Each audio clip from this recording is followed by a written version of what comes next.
നമസ്കാരം. 2012 ഡിസംബർ 16 രാത്രി 10 മണി കഴിഞ്ഞ് 20 രാജേന്ദ്രകുമാറും അയാളുടെ സുഹൃത്ത് സുരേന്ദ്രം ഗുരുഗ്രാമിൽ നിന്ന് ദില്ലിയിലേക്കുള്ള ഹൈവേയിലൂടെ അവരുടെ ജീപ്പ് ഓടിച്ചു വരികയാണ്.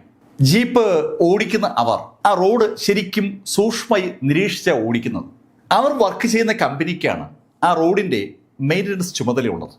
റോഡിൽ എവിടെയെങ്കിലും മെയിൻ്റനൻസ് നടത്താനുണ്ടോ എന്ന് ചെക്ക് ചെയ്ത് റോഡിന്റെ ഇടതുവശത്തുകൂടി അവര് അങ്ങനെ സാവധാനം വരുമ്പോഴാണ് മഹിബാൽപൂർ ഫ്ലൈ ഓവറിന് സമീപത്ത് അവരൊരു യു ടേൺ എടുക്കുന്ന സമയത്ത് ഒരു ശബ്ദം കേട്ടു. പ്ലീസ് ഹെൽപ്പ്, പ്ലീസ് ഹെൽപ്പ് എന്ന് ആരോ വിളിച്ചു പറയുന്ന ശബ്ദമാണ് അവർ കേട്ടത്. റോഡിന്റെ ഇടതുഭാഗത്തു നിന്നാണ് ആ കരച്ചിൽ കേട്ടത്. ആ ഭാഗത്തേക്ക് നോക്കിയ രാജേന്ദ്രനും അയാളുടെ സുഹൃത്തും ശരിക്കും ഞെട്ടിപ്പോകുന്ന ഒരു കാഴ്ചയാണ് അവർ കണ്ടത്. ഒരു ചെറുപ്പക്കാരനും ചെറുപ്പക്കാരിയും പൂർണ്ണ നഗ്നരായി ആ റോഡിന്റെ വശത്തിരിക്കുകയാണ്. അവരുടെ രണ്ടുപേരുടെയും ദേഹത്തുകൂടി രക്തം ഒലിച്ചിറങ്ങുന്നുണ്ട്. ആ കാഴ്ച കണ്ട് നടുങ്ങിപ്പോയ രാജേന്ദർ ആ നിമിഷത്ത് തന്നെ അയാളുടെ കമ്പനി ഓഫീസിലുള്ള രാംപാൽ സിംഗിനെ വിളിച്ച് കാര്യം പറഞ്ഞു. രാംപാൽ സിംഗ് ആ നിമിഷത്തിൽ തന്നെ ദില്ലി പോലീസിനെ വിവരം അറിയിച്ചു. പോലീസ് കൺട്രോൾ റൂമിൽ വിവരം കിട്ടിയതും അവർ ഹൈവേയിൽ ഉണ്ടായിരുന്ന വാൻ നമ്പർ 4 സംഭവ സ്ഥലത്തേക്ക് എത്താനുള്ള നിർദ്ദേശം കൊടുത്തു. വിവരം കിട്ടിയതും ആ എമർജൻസി റെസ്പോൺസ് ടീം അതിവേഗം സംഭവ സ്ഥലത്തെത്തി. ഡിസംബറിലെ ആ തണുത്ത രാത്രിയിൽ ദേഹത്ത് ഒരു തരി വസ്ത്രം പോലും ഇല്ലാതെ സഹായത്തിനായി കേണ് അപേക്ഷിക്കുന്ന പുരുഷനെയും സ്ത്രീയെയും നോക്കി നിൽക്കുന്നതല്ലാതെ കാഴ്ചക്കാർ അവരെ സഹായിക്കുന്നുണ്ടായിരുന്നില്ല. ആ സമയത്താണ് പോലീസ് വാഹനം അവിടെ എത്തുന്നത്. ശരിക്കും ആ പെൺകുട്ടിയും അവൾക്കൊപ്പമുള്ള ആ ചെറുപ്പക്കാരനും വേദന സഹിക്കാൻ വയ്യാതെ കരയുന്നത് കണ്ടുകൊണ്ട് നിൽക്കുന്ന ആ ആളുകളെ അവിടെ നിന്ന് അടിച്ചു ഓടിച്ചിട്ട് പോലീസ് അടുത്തുള്ള കടയിൽ നിന്ന് 2 ബെഡ്ഷീറ്റ് സംഘടിപ്പിച്ച് ആ ചെറുപ്പക്കാരെ പുതപ്പിച്ചു. അവർക്ക് 2 പേർക്ക് കുടിക്കാൻ വെള്ളവും പോലീസ് സംഘടിപ്പിച്ചു കൊടുത്തു. അവിടെ നിന്ന് 10 കിലോമീറ്റർ ദൂരെയാണ് സഫ്ദർജംഗ് ഹോസ്പിറ്റൽ. പോലീസ് ആ ചെറുപ്പക്കാരനെയും ചെറുപ്പക്കാരിയും ഉടൻ തന്നെ സഫ്ദർജംഗ് ഹോസ്പിറ്റലിലേക്ക് ഷിഫ്റ്റ് ചെയ്തു. സംഭവ സ്ഥലത്ത് നിന്ന് സഫ്ദർജംഗ് ഹോസ്പിറ്റലിലേക്ക് മൂവ് ചെയ്യുന്നതിനിടയിൽ തന്നെ ഹെഡ് കോൺസ്റ്റബിൾ രാംചന്ദർ വിവരങ്ങൾ പോലീസ് കൺട്രോൾ റൂമിൽ അറിയിക്കുകയും ചെയ്തു. ഹോസ്പിറ്റലിൽ എത്തിയപ്പോൾ പെൺകുട്ടിയെ ഗൈനക്കോളജി ഡിപ്പാർട്ട്മെന്റിലേക്കാണ് അയച്ചത്. ആ പെൺകുട്ടിയെ കണ്ട നിമിഷത്തിൽ തന്നെ അവൾ ക്രൂരമായി റേപ്പ് ചെയ്യപ്പെട്ടതിന്റെ ലക്ഷണങ്ങൾ പോലീസ് കണ്ടിരുന്നു. അതുകൊണ്ട് തന്നെ ഹോസ്പിറ്റലിൽ എത്തിയപ്പോൾ അക്കാര്യം അവർ ഹോസ്പിറ്റൽ സ്റ്റാഫിനോട് പറയുകയും ചെയ്തു. പോലീസിന്റെ വിശദീകരണം കൂടി കേട്ടതുകൊണ്ടാണ് അവർ ആ പെൺകുട്ടിയെ ഗൈനക്കോളജി ഡിപ്പാർട്ട്മെന്റിലേക്ക് കൊണ്ടുപോയത്. ഇതിനിടയിൽ അവിടെ അഡ്മിറ്റ് ചെയ്ത ആ പയ്യന്റെ പേര് അവിത പാണ്ഡെ ആണെന്ന് ആ ചെറുപ്പക്കാരൻ പറയുകയും ചെയ്തു. അവന് പ്രായം 28 വയസ്സാണ്. അവനൊപ്പം ഉണ്ടായിരുന്നത് അവന്റെ പാർട്ട്ണറാണ്. അവൾക്ക് പ്രായം 23 വയസ്സാണ്. അവളുടെ യഥാർത്ഥ പേര് ഈ സംഭവത്തിന് ശേഷം പിന്നീട് ആരും പറഞ്ഞിട്ടില്ല. അതുകൊണ്ട് തന്നെ ഈ നിമിഷം മുതൽ നമുക്ക് അവളെ നിർഭയ എന്ന് വിളിക്കാം. നിർഭയയും അവിത പാണ്ഡെയും ഡോക്ടേഴ്സ് പരിശോധിക്കുന്നതിനിടയിൽ തന്നെ പോലീസ് കൺട്രോൾ റൂം വിവരം DCP ഛായ ശർമ്മയെ അറിയിച്ചു. സംഭവത്തിന്റെ രൂക്ഷത മനസ്സിലാക്കിയ ഛായ ശർമ്മ ആ നിമിഷം തന്നെ അവിടെ നിന്ന് ഹോസ്പിറ്റലിലേക്ക് എത്തി. DCP ഛായ ശർമ്മ ഹോസ്പിറ്റൽ വരുന്നതിന് മുന്നേ തന്നെ കാഷ്വാലിറ്റിയിൽ അവിത പാണ്ഡെയെ പരിശോധിക്കുകയായിരുന്ന ഡോക്ടർ സച്ചിൻ ബജാജിനോട് അവിത പാണ്ഡ നടന്ന കാര്യങ്ങളൊക്കെ വ്യക്തമായി സൂചിപ്പിച്ചു. അവിത പാണ്ഡെ ഒരു എഞ്ചിനീയറാണ്. അവൻ്റെ പാർട്ട്ണർ നിർഭയ ഒരു ഫിസിയോതെറാപ്പിസ്റ്റാണ്. അവർ രണ്ടുപേരും കൂടി സൗത്ത് ഡൽഹിയിലെ സാകേതിലുള്ള മാളിൽ നിന്ന് ലൈഫ് ഓഫ് പൈ എന്ന സിനിമ കണ്ടിട്ട് ഇറങ്ങുമ്പോൾ സമയം രാത്രി 8 മണി കഴിഞ്ഞ് 30 സിനിമ കണ്ടിറങ്ങിയ അവർക്ക് ദോരകയിലേക്ക് പോകാനുള്ള ഓട്ടോറിക്ഷയൊന്നും തിയേറ്ററിനടുത്തുനിന്ന് കിട്ടിയില്ല. അപ്പോഴാണ് മുനിർക്ക ഭാഗം വഴി കടന്നു പോകുന്ന ഷെയ്ഡ് ഓട്ടോ അവർ കാണുന്നത്. അവർ ഷെയ്ഡ് ഓട്ടോയിൽ മുനിർക്ക ബസ് സ്റ്റാൻഡിൽ ഇറങ്ങി. മുനിർക്ക ബസ് സ്റ്റാൻഡ് വഴിയാണ് ദോരക ഭാഗത്തേക്കുള്ള ബസ്സുകൾ പോകുന്നത്. ബസ്സിൽ വീട്ടിലേക്ക് പോകാമെന്ന് കരുതി അവർ രണ്ടുപേരും ആ ബസ് സ്റ്റാൻഡിൽ ഇറങ്ങി. അവർക്ക് പോകേണ്ട ബസ്സിന്റെ നമ്പർ 764 ആണ്. അവർ ആ ബസ്സിന് വേണ്ടി അങ്ങനെ വെയിറ്റ് ചെയ്ത് നിൽക്കുമ്പോഴാണ് ഒരു ബസ് വരുന്നത് അവർ കണ്ടത്. മഞ്ഞയും പച്ചയും വരകൾ കുറുകെ വരച്ചിരിക്കുന്ന ഒരു ബസ്സാണ് അവർ കണ്ടത്. ആ ബസ് അവർ നിൽക്കുന്ന ബസ് സ്റ്റാൻഡിന്റെ മുന്നിൽ നിന്നു. അതൊരു പ്രൈവറ്റ് ബസ്സാണ്. റൂട്ടിൽ ഓടാൻ പെർമിഷൻ ഇല്ലാത്ത ഒരു ചാർട്ടേഡ് ബസ്. പല ടൂറിസ്റ്റ് ബസ്സുകളും പലപ്പോഴും അവർക്ക് അനുവാദമില്ലാത്ത സ്ഥലങ്ങളിൽ നിന്ന് ആളുകളെ കയറ്റിക്കൊണ്ടു പോകുന്നത് നമുക്ക് എല്ലാവർക്കും അറിവുള്ളതാണ്. ഈ ബസ് ദ്വാരകയിലേക്കാണ് പോകുന്നത്. അവരുടെ മുന്നിൽ നിർത്തിയ ബസ്സിൽ നിന്ന് ഒരാൾ വിളിച്ചു ചോദിച്ചു, ദ്വാരക പാലം ആ ഭാഗത്ത് എങ്ങനെയാണോ പോകുന്നത്? അങ്ങനെ ഒരാൾ ചോദിച്ചപ്പോൾ നിർഭയയും പാണ്ഡെയും അവിടെ ബസ്സിനകത്ത് നിന്നിട്ട് കുറച്ചു നേരം ആയതുകൊണ്ട് കൂടുതലൊന്നും ആലോചിക്കാതെ ആ ബസ്സിലേക്ക് കയറി. റെഗുലർ ബസ് വരാൻ ഇനി സമയം എടുക്കുകയാണെങ്കിൽ വീട്ടിലെത്താൻ ലേറ്റ് ആകുമെന്ന് അവർ രണ്ടുപേർക്കും അറിയാം. അതുകൊണ്ടാണ് അവർ ആ ബസ്സിലേക്ക് കയറിയത്. നിർഭയും പാണ്ഡെയും സീറ്റിലിരുന്നതും വാഹനം മൂവ് ചെയ്തു തുടങ്ങി. അപ്പോഴാണ് അവര് ആ വാഹനത്തിലുള്ള മറ്റാളുകളെ ശ്രദ്ധിക്കുന്നത്. ഡ്രൈവറുടെ ക്യാബിനിൽ ഡ്രൈവറെ കൂടാതെ 3 ചെറുപ്പക്കാരുണ്ട്. പാസഞ്ചർ സീറ്റിൽ ഏറ്റവും മുൻപിലായി വേറെ 2 ചെറുപ്പക്കാരുമുണ്ട്. ആ 2 യാത്രക്കാരിൽ ഒരാൾ ബസ്സിന്റെ ഇടതുഭാഗത്തും മറ്റേയാൾ വലതുഭാഗത്തുമാണ് ഇരിക്കുന്നത്. അവരല്ലാതെ വേറെ ആരെങ്കിലും യാത്രക്കാരുമായി ഉണ്ടോ എന്നറിയാനായി പാണ്ഡെ ബസ്സിനകത്തേക്ക് നോക്കുമ്പോൾ അതിനകത്ത് വേറെ ആരുമില്ല. അത് കണ്ടപ്പോൾ പാണ്ഡയ്ക്കും നിർഭയയ്ക്കും എന്തോ ഒരു അസ്വസ്ഥ ഫീൽ ചെയ്തു തുടങ്ങി. അപ്പോഴാണ് മുൻഭാഗത്ത് ഇടതുവശത്ത് പാസഞ്ചർ സീറ്റിൽ ഇരിക്കുകയായിരുന്ന ചെറുപ്പക്കാരൻ എണീറ്റ് പാണ്ഡയ്ക്കും നിർഭയയ്ക്കും അടുത്തേക്ക് വരുന്നത്. ടിക്കറ്റ് ചാർജ് വാങ്ങാനാണ് അയാൾ വന്നത്. പാണ്ഡെ അവർക്ക് രണ്ടുപേർക്കുമുള്ള ബസ് ചാർജായി 20 രൂപ കൊടുത്തു. 20 രൂപ കൈപ്പറ്റിയ ആ ചെറുപ്പക്കാരൻ ഒന്നും മിണ്ടാതെ അയാൾ സീറ്റിലേക്ക് മടങ്ങുകയും ചെയ്തു. പാണ്ഡയെ ബസിന്റെ ചാർജ് കൊടുക്കുന്ന സമയത്ത് വലതുഭാഗത്തിരുന്നിരുന്ന ആ ചെറുപ്പക്കാരൻ എണീറ്റ് പുറകിലേക്ക് പോകുന്നത് പാണ്ഡെ കണ്ടതാണ്. അയാൾ എന്ത് ചെയ്യുകയാണെന്ന് അറിയാനായി പാണ്ഡെ പുറകിലോട്ട് നോക്കുമ്പോൾ പാണ്ഡെ കാണുന്നത് ശരിക്കും അമ്പരപ്പിക്കുന്ന ഒരു കാര്യമാണ്. അയാൾ ബസിന്റെ കർട്ടനെല്ലാം താഴ്ത്തിയിടുകയാണ്. പാണ്ഡെയും നിർഭയം ഇരിക്കുന്നതിന് പുറകിലുള്ള എല്ലാ കർട്ടനുകളും പാണ്ഡെ തിരിഞ്ഞു നോക്കുമ്പോൾ താഴ്ത്തിയിട്ട് കഴിഞ്ഞു. അതിനിടയിൽ തന്നെ പുറകിലത്തെ ഡോറ് അയാൾ ലോക്ക് ചെയ്യുകയും ചെയ്തു. എന്താണ് സംഭവിക്കുന്നതെന്ന് പാണ്ഡയ്ക്കും നിർഭയയ്ക്കും മനസ്സിലാകും മുമ്പ് അവരുടെ കയ്യിൽ നിന്ന് ടിക്കറ്റിന്റെ ചാർജ് വാങ്ങിച്ച ആ ചെറുപ്പക്കാരൻ ബാക്കിയുള്ള കർട്ടനുകളും താഴ്ത്തി. പെട്ടെന്ന് ബസ്സിനകത്തുള്ള മുഴുവൻ കർട്ടനുകളും താഴ്ത്തിയപ്പോൾ ബസ്സിനകത്തുണ്ടായിരുന്ന ലൈറ്റ് ഡ്രൈവർ ഓഫ് ചെയ്യുകയും ചെയ്തു. ഇതൊക്കെ അതിവേഗത്തിലാണ് നടക്കുന്നത്. പാണ്ഡയ്ക്കും നിർഭയയ്ക്കും ശരിക്കും ഒരു ഭയം തോന്നി തുടങ്ങുകയാണ്. തങ്ങൾ ഒരു കുരുക്കിൽ പെട്ടിരിക്കുന്നു എന്ന് ഏകദേശം ഒരു ധാരണ പാണ്ഡയ്ക്കും നിർഭയയ്ക്കും ഇപ്പോൾ ഉണ്ട്. അതിൻ്റെ കാരണം ബസ് വേറെ ഒരു സ്ഥലത്തും നിർത്താത്തതാണ്. റോഡ് സൈഡിൽ വേറെയും ബസ് സ്റ്റോപ്പുകൾ അവർ പോകുന്ന വഴിയിലുണ്ട്. അവിടെയൊക്കെയുള്ള ആളുകൾക്കും ദ്വാരകയിലേക്കും പാലത്തിലേക്കും ഒക്കെ പോകേണ്ടതുണ്ട്. അവിടെ ഒന്നും നിർത്താതെ ബസ് അതിവേഗം മൂവ് ചെയ്യുകയാണ്. പെട്ടെന്നാണ് അവരുടെ ബസ് ഫ്ലൈ ഓവറിന്റെ ഭാഗത്തെത്തിയത്. ആ സമയത്ത് ഡ്രൈവർക്കൊപ്പം ഡ്രൈവറുടെ ക്യാബിൽ ഉണ്ടായിരുന്ന കണ്ടാൽ ലേശ കുഴപ്പക്കാരാണെന്ന് തോന്നുന്ന ആ 3 ചെറുപ്പക്കാർ എണീറ്റ് പാണ്ഡയും നിർഭയം ഇരിക്കുന്ന ഭാഗത്തേക്ക് വന്നു. പാണ്ഡയും നിർഭയം ഇരിക്കുന്ന ഭാഗത്തേക്ക് നടക്കുന്നിടയിൽ തന്നെ ആ ചെറുപ്പക്കാർ പാണ്ഡയും നിർഭയും വല്ലാതെ കളിയാക്കിക്കൊണ്ട് സംസാരിക്കാൻ തുടങ്ങി. ശരിക്കും അശ്ലീല വാക്കുകൾ ഉപയോഗിച്ചുകൊണ്ടാണ് രണ്ടുപേരോടും അവർ സംസാരിച്ചു തുടങ്ങിയത്. എടായ്, നീ രാത്രി പെണ്ണുമായിട്ട് എങ്ങോട്ടാണ് പോണത്? ആ ചോദ്യം അവിത പാണ്ഡെയോട് ഒരാൾ ചോദിച്ചതും അവിത പാണ്ഡ അവനോട് പറഞ്ഞു, ഏയ് അതൊന്നും നിങ്ങൾ അറിയേണ്ട കാര്യമില്ല. പാണ്ഡെ അത്രേ പറഞ്ഞുള്ളൂ. ആ നിമിഷം തന്നെ പാണ്ഡയുടെ സമീപത്ത് നിന്ന് ചെറുപ്പക്കാരൻ പാണ്ഡയുടെ മൂക്കിലോട്ടൊരൊറ്റ ഇടി. പാണ്ഡയും നിർഭയും വാക്കുകൾ കൊണ്ട് അധിക്ഷേപിച്ചുകൊണ്ടിരുന്ന ആ ചെറുപ്പക്കാർ പെട്ടെന്ന് അവരുടെ സ്റ്റൈലിംഗ് മാറ്റി ശാരീരികമായും അവരെ ഉപദ്രവിച്ചു തുടങ്ങി. ശാരീരികമായി അവരെ ഉപദ്രവിക്കുന്നതിനിടയിൽ ഒരാൾ ഉറക്കെ വിനയെന്നും പാണെന്നും പേരുള്ള ചെറുപ്പക്കാരോട് അയൺ റോഡുകൾ എടുത്തുകൊണ്ട് വരാനാണ് ഒരാൾ പറഞ്ഞത്.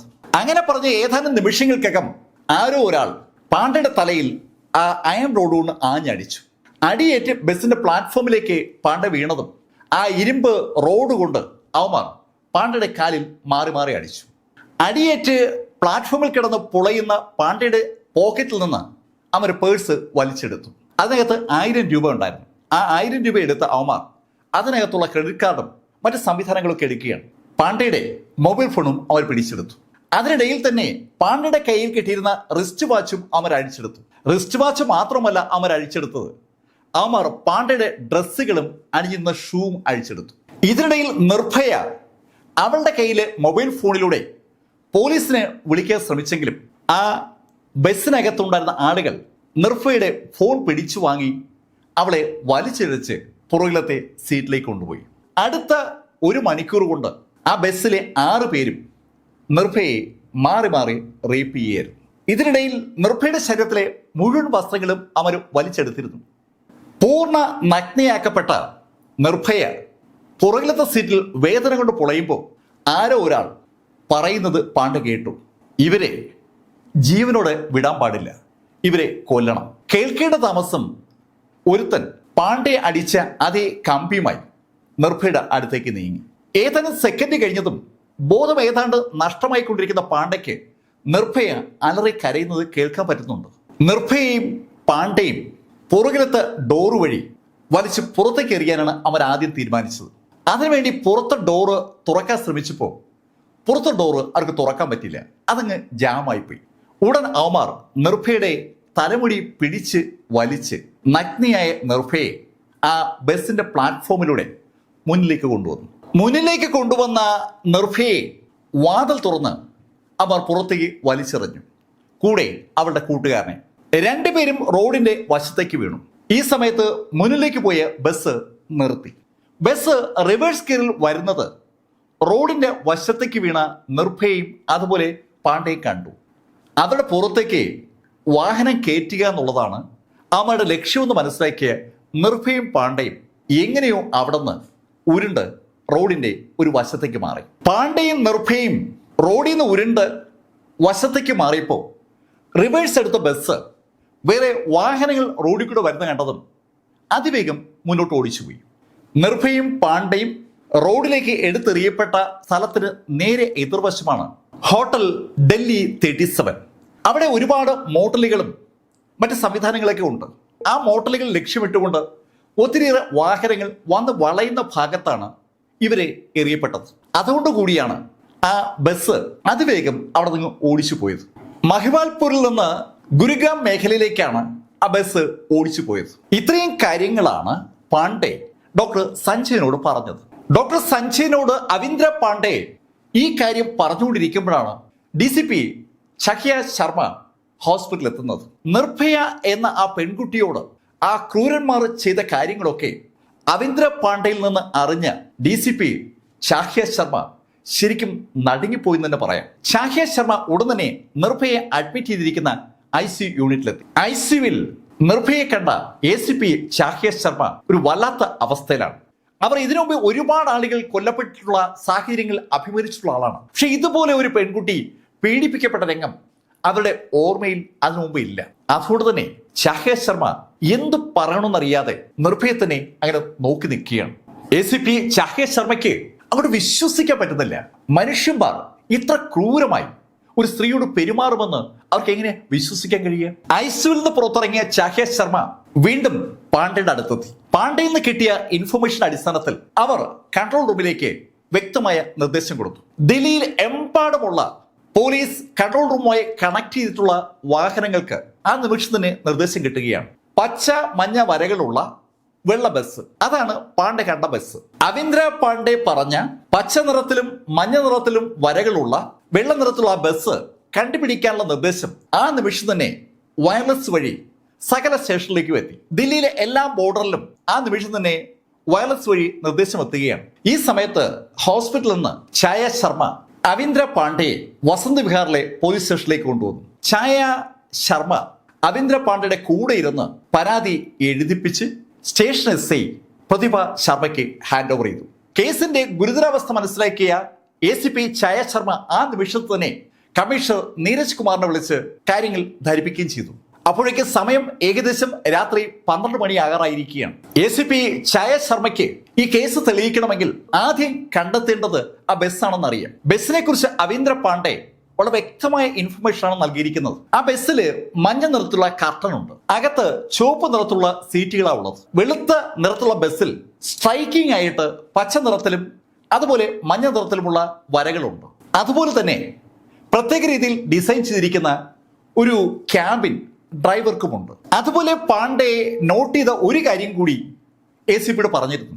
അത് ആ ബസ്സിന്റെ മുൻഭാഗത്തെ വീലിന്റെ കവറ് ഇല്ല എന്നുള്ളതാണ്. പാണ്ഡെയും നിർഭയും റോഡിലേക്ക് വലിച്ചെറിഞ്ഞ നിമിഷത്തിൽ പാണ്ഡെ അത് നോട്ട് ചെയ്തിട്ടുണ്ട്.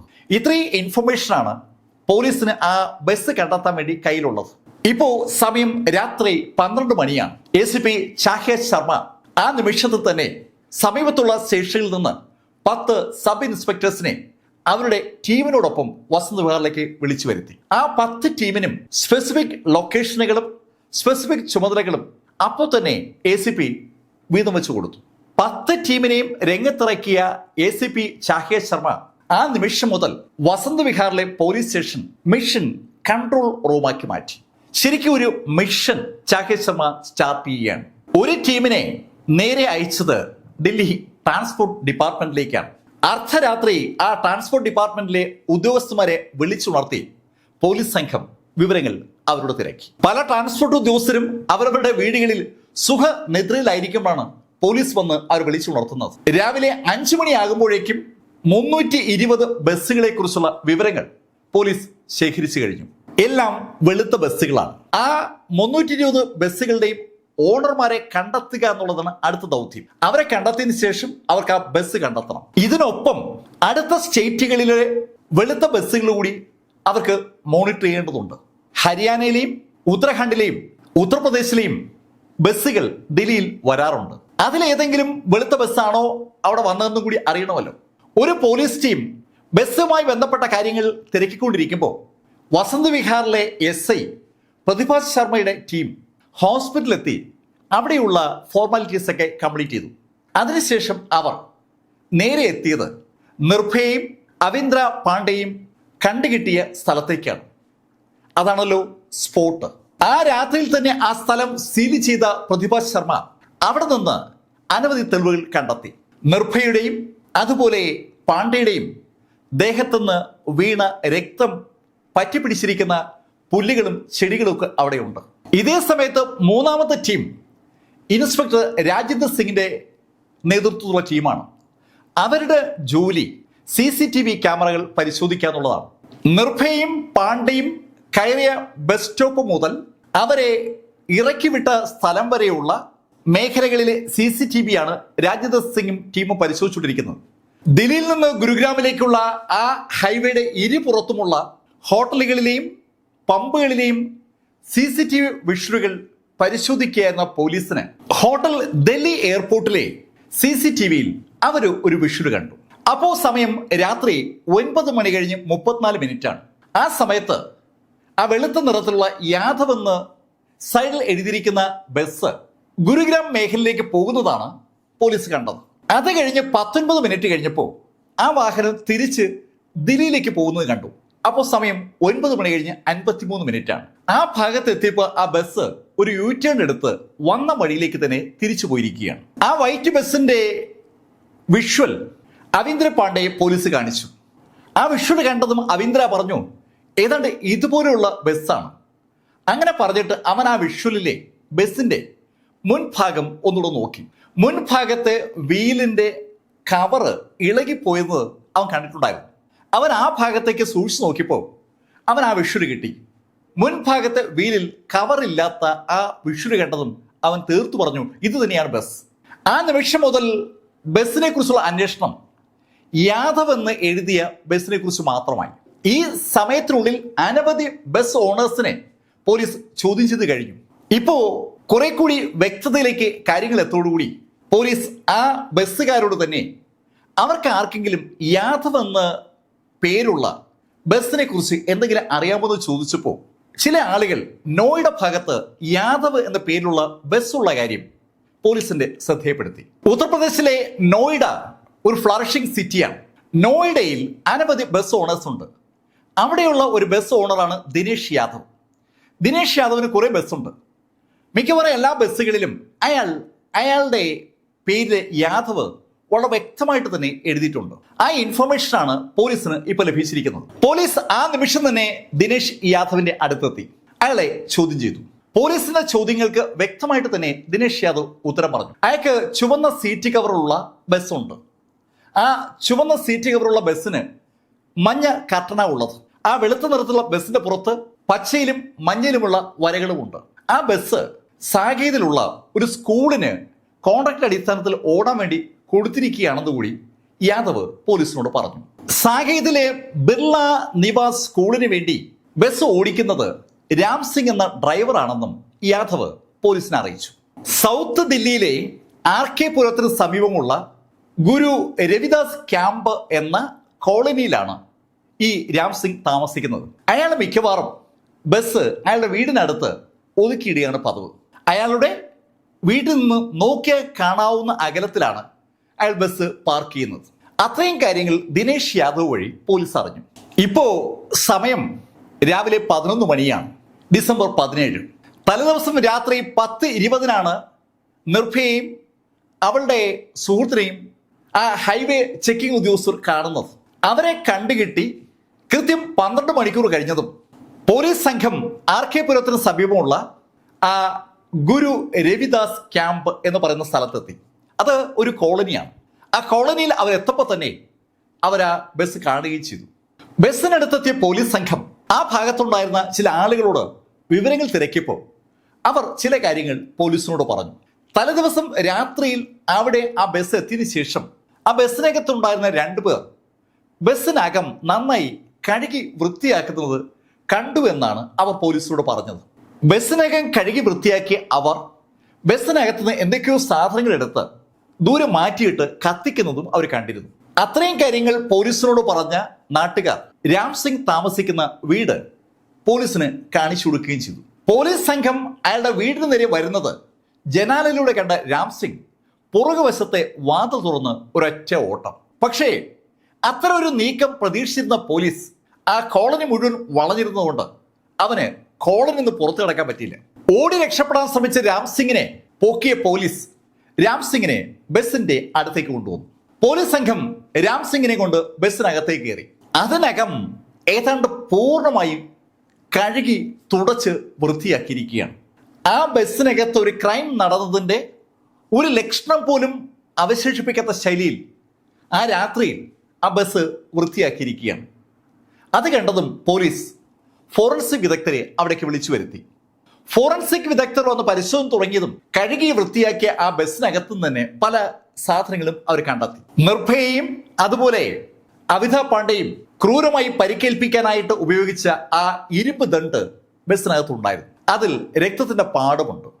ബസ്സിനകത്തു നിന്ന് തന്നെ നിർഭയുടെ അമ്മയുടെ പേരുള്ള ഒരു ATM കാർഡും കിട്ടി. അതിനു പുറമെ രക്തത്തുള്ളികളും തുപ്പലും മുടിനാരികളും ഒക്കെ ഫോറൻസിക് വിദഗ്ധർ അവിടെ നിന്ന് വിദഗ്ധമായി കളക്ട് ചെയ്തു. ആ ബസ്സിനകത്ത് വെച്ചാണ് ക്രൈം നടന്നതെന്ന് തെളിയിക്കാൻ കഴിയുന്ന എല്ലാ സംഭവങ്ങളും ആ ബസ് കഴുകി വൃത്തിയാക്കിയിട്ടും ഫോറൻസിക് വിദഗ്ധർക്ക് വിദഗ്ധമായി കണ്ടെത്താൻ കഴിഞ്ഞു. രാം സിംഗ് അതിനുശേഷം പോലീസിനെ അയാൾ സാധനങ്ങൾ കത്തിച്ച പ്ലേസിലേക്ക് കൊണ്ടുവന്നു. SI പ്രതിഭ സിംഗ് കത്തിച്ച സ്ഥലത്ത് നിന്ന് പകുതി കത്തിയ ഒരു തുണി കണ്ടെത്തി. നിർഭയുടെ ഡ്രസ്സിന്റെ ബാക്കി ഭാഗമാണത്. അതിനൊപ്പം ഒരു മൊബൈൽ ഫോണും MTNന്റെ സിം കാർഡും അവിടെ നിന്ന് കിട്ടി. ഫോറൻസിക് വിദഗ്ധരുടെ പരിശോധന കഴിഞ്ഞതും ബസ് അവിടെ നിന്ന് കസ്റ്റഡിയിലെടുത്ത് ത്യാഗരാജ് സ്പോർട്സ് കോംപ്ലക്സിലേക്ക് മാറ്റി. ആ ബസ് സ്വാഭാവികമായിട്ടും സകല ആളുകളും നോട്ട് ചെയ്യാൻ സാധ്യതയുള്ളത് കൊണ്ടാണ് പോലീസ് ആ ബസ്സിനെ അവിടെ നിന്ന് വേഗം മാറ്റിയത്. പോലീസിനെ സംബന്ധിച്ചിടത്തോളം നിർണായകമായ തെളിവാണത്. പത്രക്കാരും മാധ്യമങ്ങളും ഇപ്പോൾ വിവരം അറിഞ്ഞു തുടങ്ങിയിരിക്കുകയാണ്. അതിന്റെ അർത്ഥം അവർ ബസ് അന്വേഷിച്ചു വരുമെന്നാണ്. ബസ് അന്വേഷിച്ചു വരുന്ന മാധ്യമക്കാർ സാധാരണ രീതിയിൽ ചെയ്യുക ബസ്സിനകത്ത് കയറിയെന്ന് ലൈവ് ടെലികാസ്റ്റ് തുടങ്ങി. ഇവിടെ ബസ് പോലീസിനെ സംബന്ധിച്ചിടത്തോളം കൃത്യം നടന്ന സ്ഥലമാണ്. അത് മനസ്സിലാക്കാതെ മാധ്യമങ്ങൾ ആ കൃത്യം നടന്ന സ്ഥലത്തിനകത്തേക്ക് തന്നെ ഇടിച്ചു കയറാനുള്ള സർവ്വസാധ്യതയും മുന്നിൽ കണ്ട പോലീസ് സംഘം വളരെ വിദഗ്ധമായി ആ ബസ് ത്യാഗരാജ് സ്പോർട്സ് കോംപ്ലക്സിലേക്ക് മാറ്റിയിട്ടതാണ്. രാം സിംഗിനെ വസന്ത് വിഹാറിലെ പോലീസ് സ്റ്റേഷനിലേക്ക് കൊണ്ടുവന്നു. അവിടെയുള്ള അവിന്ദ്ര പാണ്ഡെ അയാളെ തിരിച്ചറിയേണ്ടതുണ്ട്. രാം സിംഗിനെയും വേറെ ചില ആളുകളെയും ഇടകലർത്തി നിർത്തുമ്പോൾ അതിനിടയിൽ നിന്ന് രാം സിംഗിനെ അവിന്ദ്ര പാണ്ഡെ തിരിച്ചറിഞ്ഞാൽ അയാൾക്ക് ക്രൈമിൽ പങ്കുണ്ടെന്ന് 100% ഉറപ്പിക്കാൻ പറ്റും. പക്ഷെ അങ്ങനെ ഒരു പരേഡിന് നിന്നുകൊടുക്കാൻ രാം സിംഗ് തയ്യാറല്ല. രാം സിംഗ് പോലീസിനോട് പറഞ്ഞത് മറ്റൊരു ഭാഷ്യമാണ്. അയാൾ പറഞ്ഞത് അയാളുടെ സഹോദരൻ മുകേഷ് തലേദിവസം അയാൾ അറിയാതെ വാഹനം എടുത്തുകൊണ്ട് പോയെന്നാണ്. മുകേഷ് എവിടെ എന്നുള്ള ചോദ്യത്തിന് രാം സിംഗിന് മറുപടിയുണ്ട്. രാത്രി ബസ് അയാളുടെ വീടിനടുത്ത് കൊണ്ടിട്ടതിന് ശേഷം മുകേഷ് അവരുടെ നാടായ രാജസ്ഥാനിലേക്ക് പോയെന്നാണ് രാം സിംഗ് പോലീസിനോട് പറഞ്ഞത്. രാം സിംഗിന് ആ കുറ്റകൃത്യവുമായിട്ട് ഒരു ബന്ധവുമില്ല എന്ന് രാം സിംഗ് പോലീസിനോട് തീർത്തു പറയുകയാണ്. രാം സിംഗ് അങ്ങനെ പറഞ്ഞപ്പോൾ പോലീസ് രാം സിംഗിന് മുന്നിൽ ചില ഡേറ്റകൾ കാണിച്ചു. ആ ഡേറ്റ അനുസരിച്ച് രാം സിംഗ് തലേദിവസം രാത്രി 9:16 ഹൗസ് ഖാസിൽ ഉണ്ടായിരുന്നു. 10:04 അയാൾ വസന്ത് ഗൗൺ മേഖലയിലുമുണ്ട്. ഹൗസ് ഖാസിൽ നിന്ന് വസന്ത് ഗൗണിലേക്ക് ബസ്സിൽ അയാൾ യാത്ര ചെയ്യുകയായിരുന്നു എന്നതിന്റെ വ്യക്തമായ തെളിവ് അങ്ങനെ പോലീസ് രാം സിംഗിനെ കാണിക്കുകയാണ്. ഈ ഡേറ്റ പോലീസ് കളക്ട് ചെയ്തത് അയാളുടെ മൊബൈൽ ഫോൺ ട്രാക്ക് ചെയ്തിട്ടാണ്.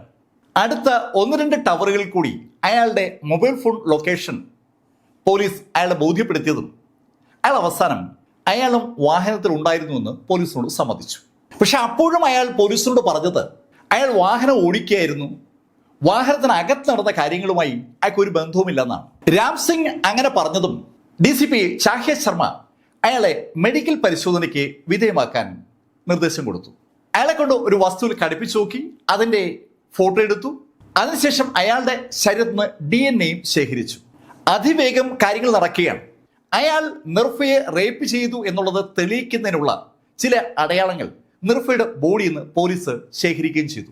നിർഭയ രക്ഷപ്പെടാനുള്ള ശ്രമത്തിനിടയിൽ അവളെ റേപ്പ് ചെയ്യുന്ന ആളുകളെ കൈകൊണ്ട് ആക്രമിച്ചിരുന്നു.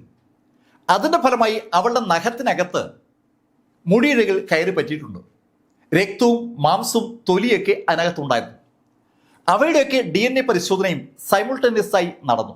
രാം സിംഗ് നിർഭയെ റേപ്പ് ചെയ്തുവെന്ന് വ്യക്തമാകുന്നത് ആ പരിശോധനയുടെ ഫലമായിട്ടാണ്. 17-ാം തീയതി വൈകുന്നേരം 4 മണി ആയപ്പോഴേക്കും രാം സിംഗ് ആ കുറ്റകൃത്യത്തിൽ പങ്കാളിയാണെന്ന് പൂർണ്ണമായും തെളിയിക്കപ്പെട്ടതോടുകൂടി രാം സിംഗ് കുറ്റസമ്മതം നടത്തി. രാം സിംഗ് നടന്ന സംഭവങ്ങളൊക്കെ പറഞ്ഞു കഴിഞ്ഞതും പോലീസിന് ആ കാര്യം ഒരിക്കൽ കൂടി ഉറപ്പായി. അവീന്ദ്ര പാണ്ഡെ പറഞ്ഞതുപോലെ തന്നെയാണ് കാര്യങ്ങളൊക്കെ നടന്നിരിക്കുന്നത്. ഈ സമയത്താണ് NDTVയിൽ നിന്ന് സോണിയ സിംഗ് കമ്മീഷണർ നീരജ് കുമാറിനെ വിളിക്കുന്നത്. സോണിയ സിംഗും നീരജ് കുമാറും നല്ല അടുപ്പത്തിലാണ്.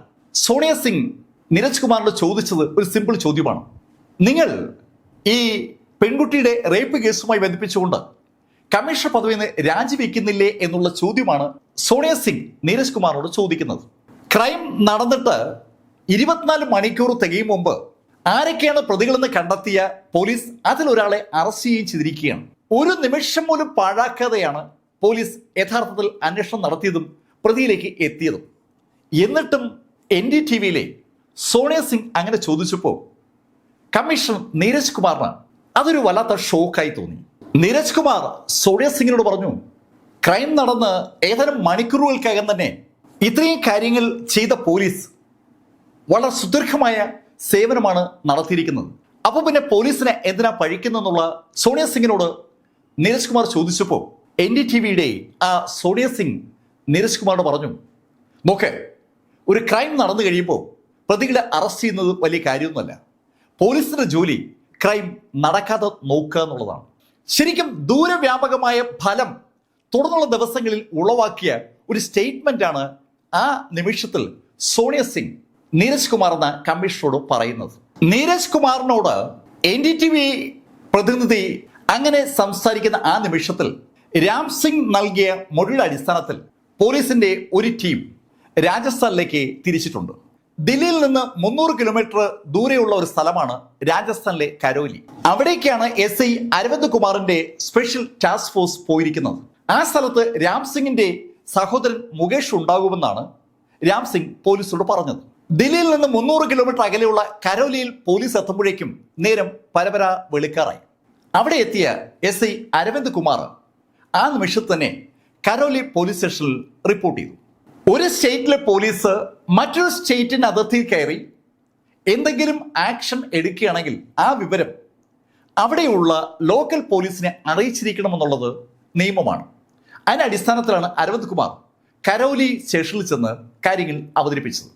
SI അരവിന്ദ് കുമാർ ആ സ്റ്റേഷനിൽ ഡ്യൂട്ടിയിലുണ്ടായിരുന്ന പോലീസുകാരനോട് അവർക്ക് സഹായികളായി ആരെങ്കിലും അയക്കണമെന്ന് പറഞ്ഞപ്പോൾ ആ പോലീസുകാരന് വ്യക്തമായ മറുപടിയുണ്ട്. അയാൾ പറഞ്ഞു, സാർ, രാവിലെ 10 മണി കഴിയാതെ ഈ സ്റ്റേഷനിൽ ആരും വരത്തില്ല. സാർ 10 മണി കഴിഞ്ഞ് വരികയാണെങ്കിൽ ഞങ്ങൾ സാറിൻ്റെ കൂടെ ആളെ വിടാം. അത് കേട്ടതും SI അരവിന്ദ് കുമാർ അയാൾ അവിടെ എത്തിയ സമയം കുറിച്ചതിന് ശേഷം അവിടെ നിന്ന് പുറത്തേക്ക് ഇറങ്ങി. SI അരവിന്ദ് കുമാറും ടീമും അവർ വന്ന വാഹനത്തിൽ തന്നെ ആ സ്റ്റേഷനിൽ നിന്ന് ഏകദേശം 40 കിലോമീറ്റർ മാറിയുള്ള ആ ഗ്രാമത്തിലേക്ക് തിരിച്ചു. ഏകദേശം ഒരു മണിക്കൂർ ആകാറായപ്പോൾ പോലീസ് സംഘം മുകേഷ് താമസിക്കുന്ന ഗ്രാമത്തിന് സമീപമെത്തി. പക്ഷേ അവിടെ എത്തിയപ്പോൾ ഒരു പ്രശ്നം, വാഹനം മുന്നോട്ട് പോകത്തില്ല.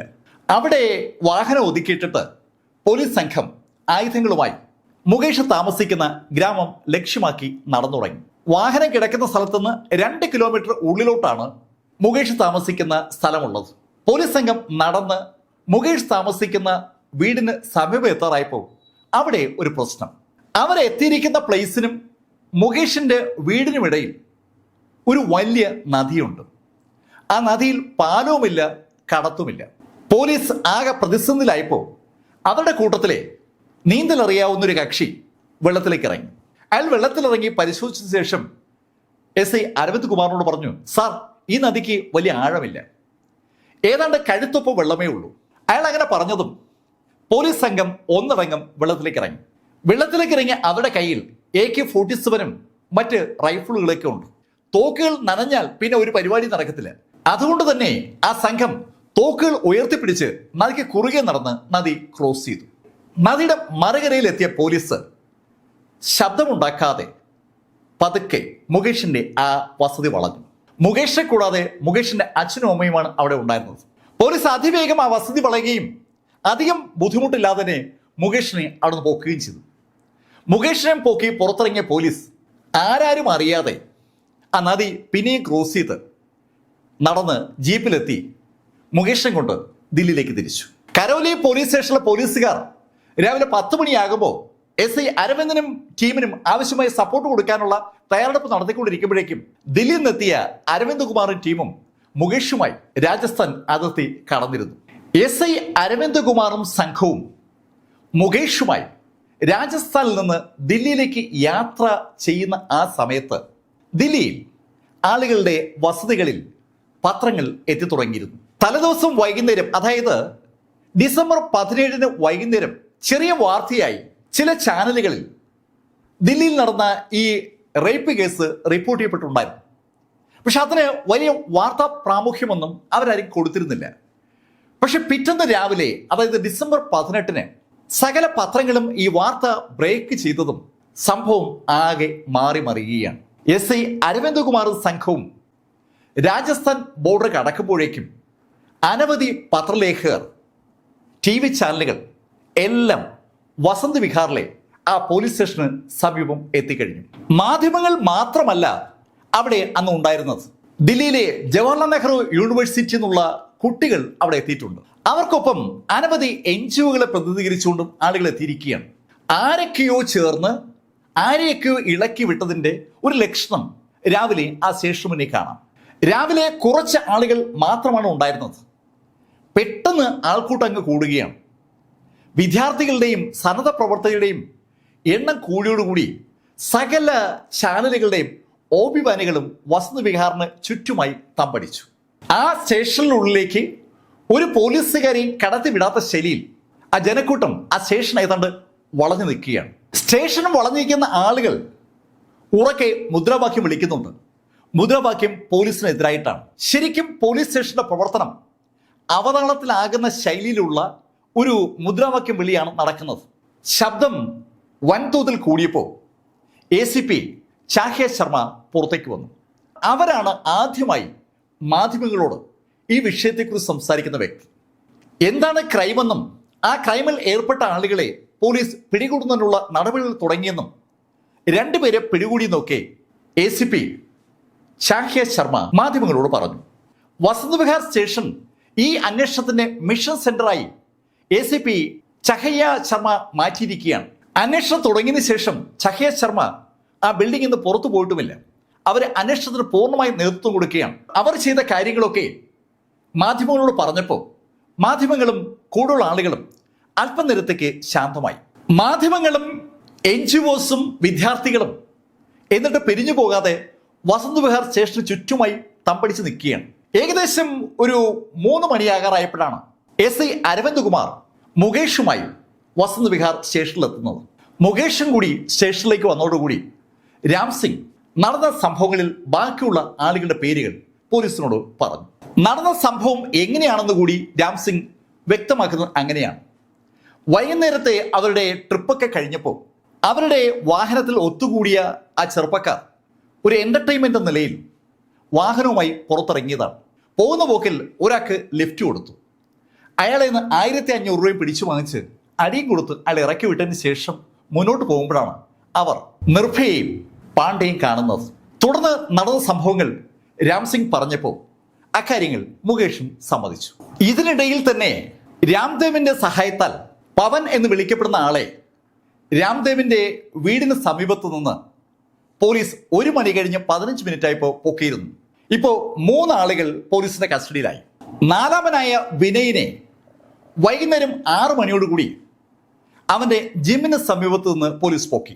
18-ാം തീയതി വൈകുന്നേരം 6 മണിയായപ്പോൾ തന്നെ ഈ ക്രൈമിൽ പങ്കെടുത്തിട്ടുള്ള 6 പേരിൽ 4 പേരെ പോലീസ് അറസ്റ്റ് ചെയ്ത് കഴിഞ്ഞു. ആ 4 പേരുടെയും മൊബൈൽ ഫോൺ ടവർ ലൊക്കേഷൻ കൂടി പോലീസ് പരിശോധനയ്ക്ക് വിധേയമാക്കിയിരുന്നു.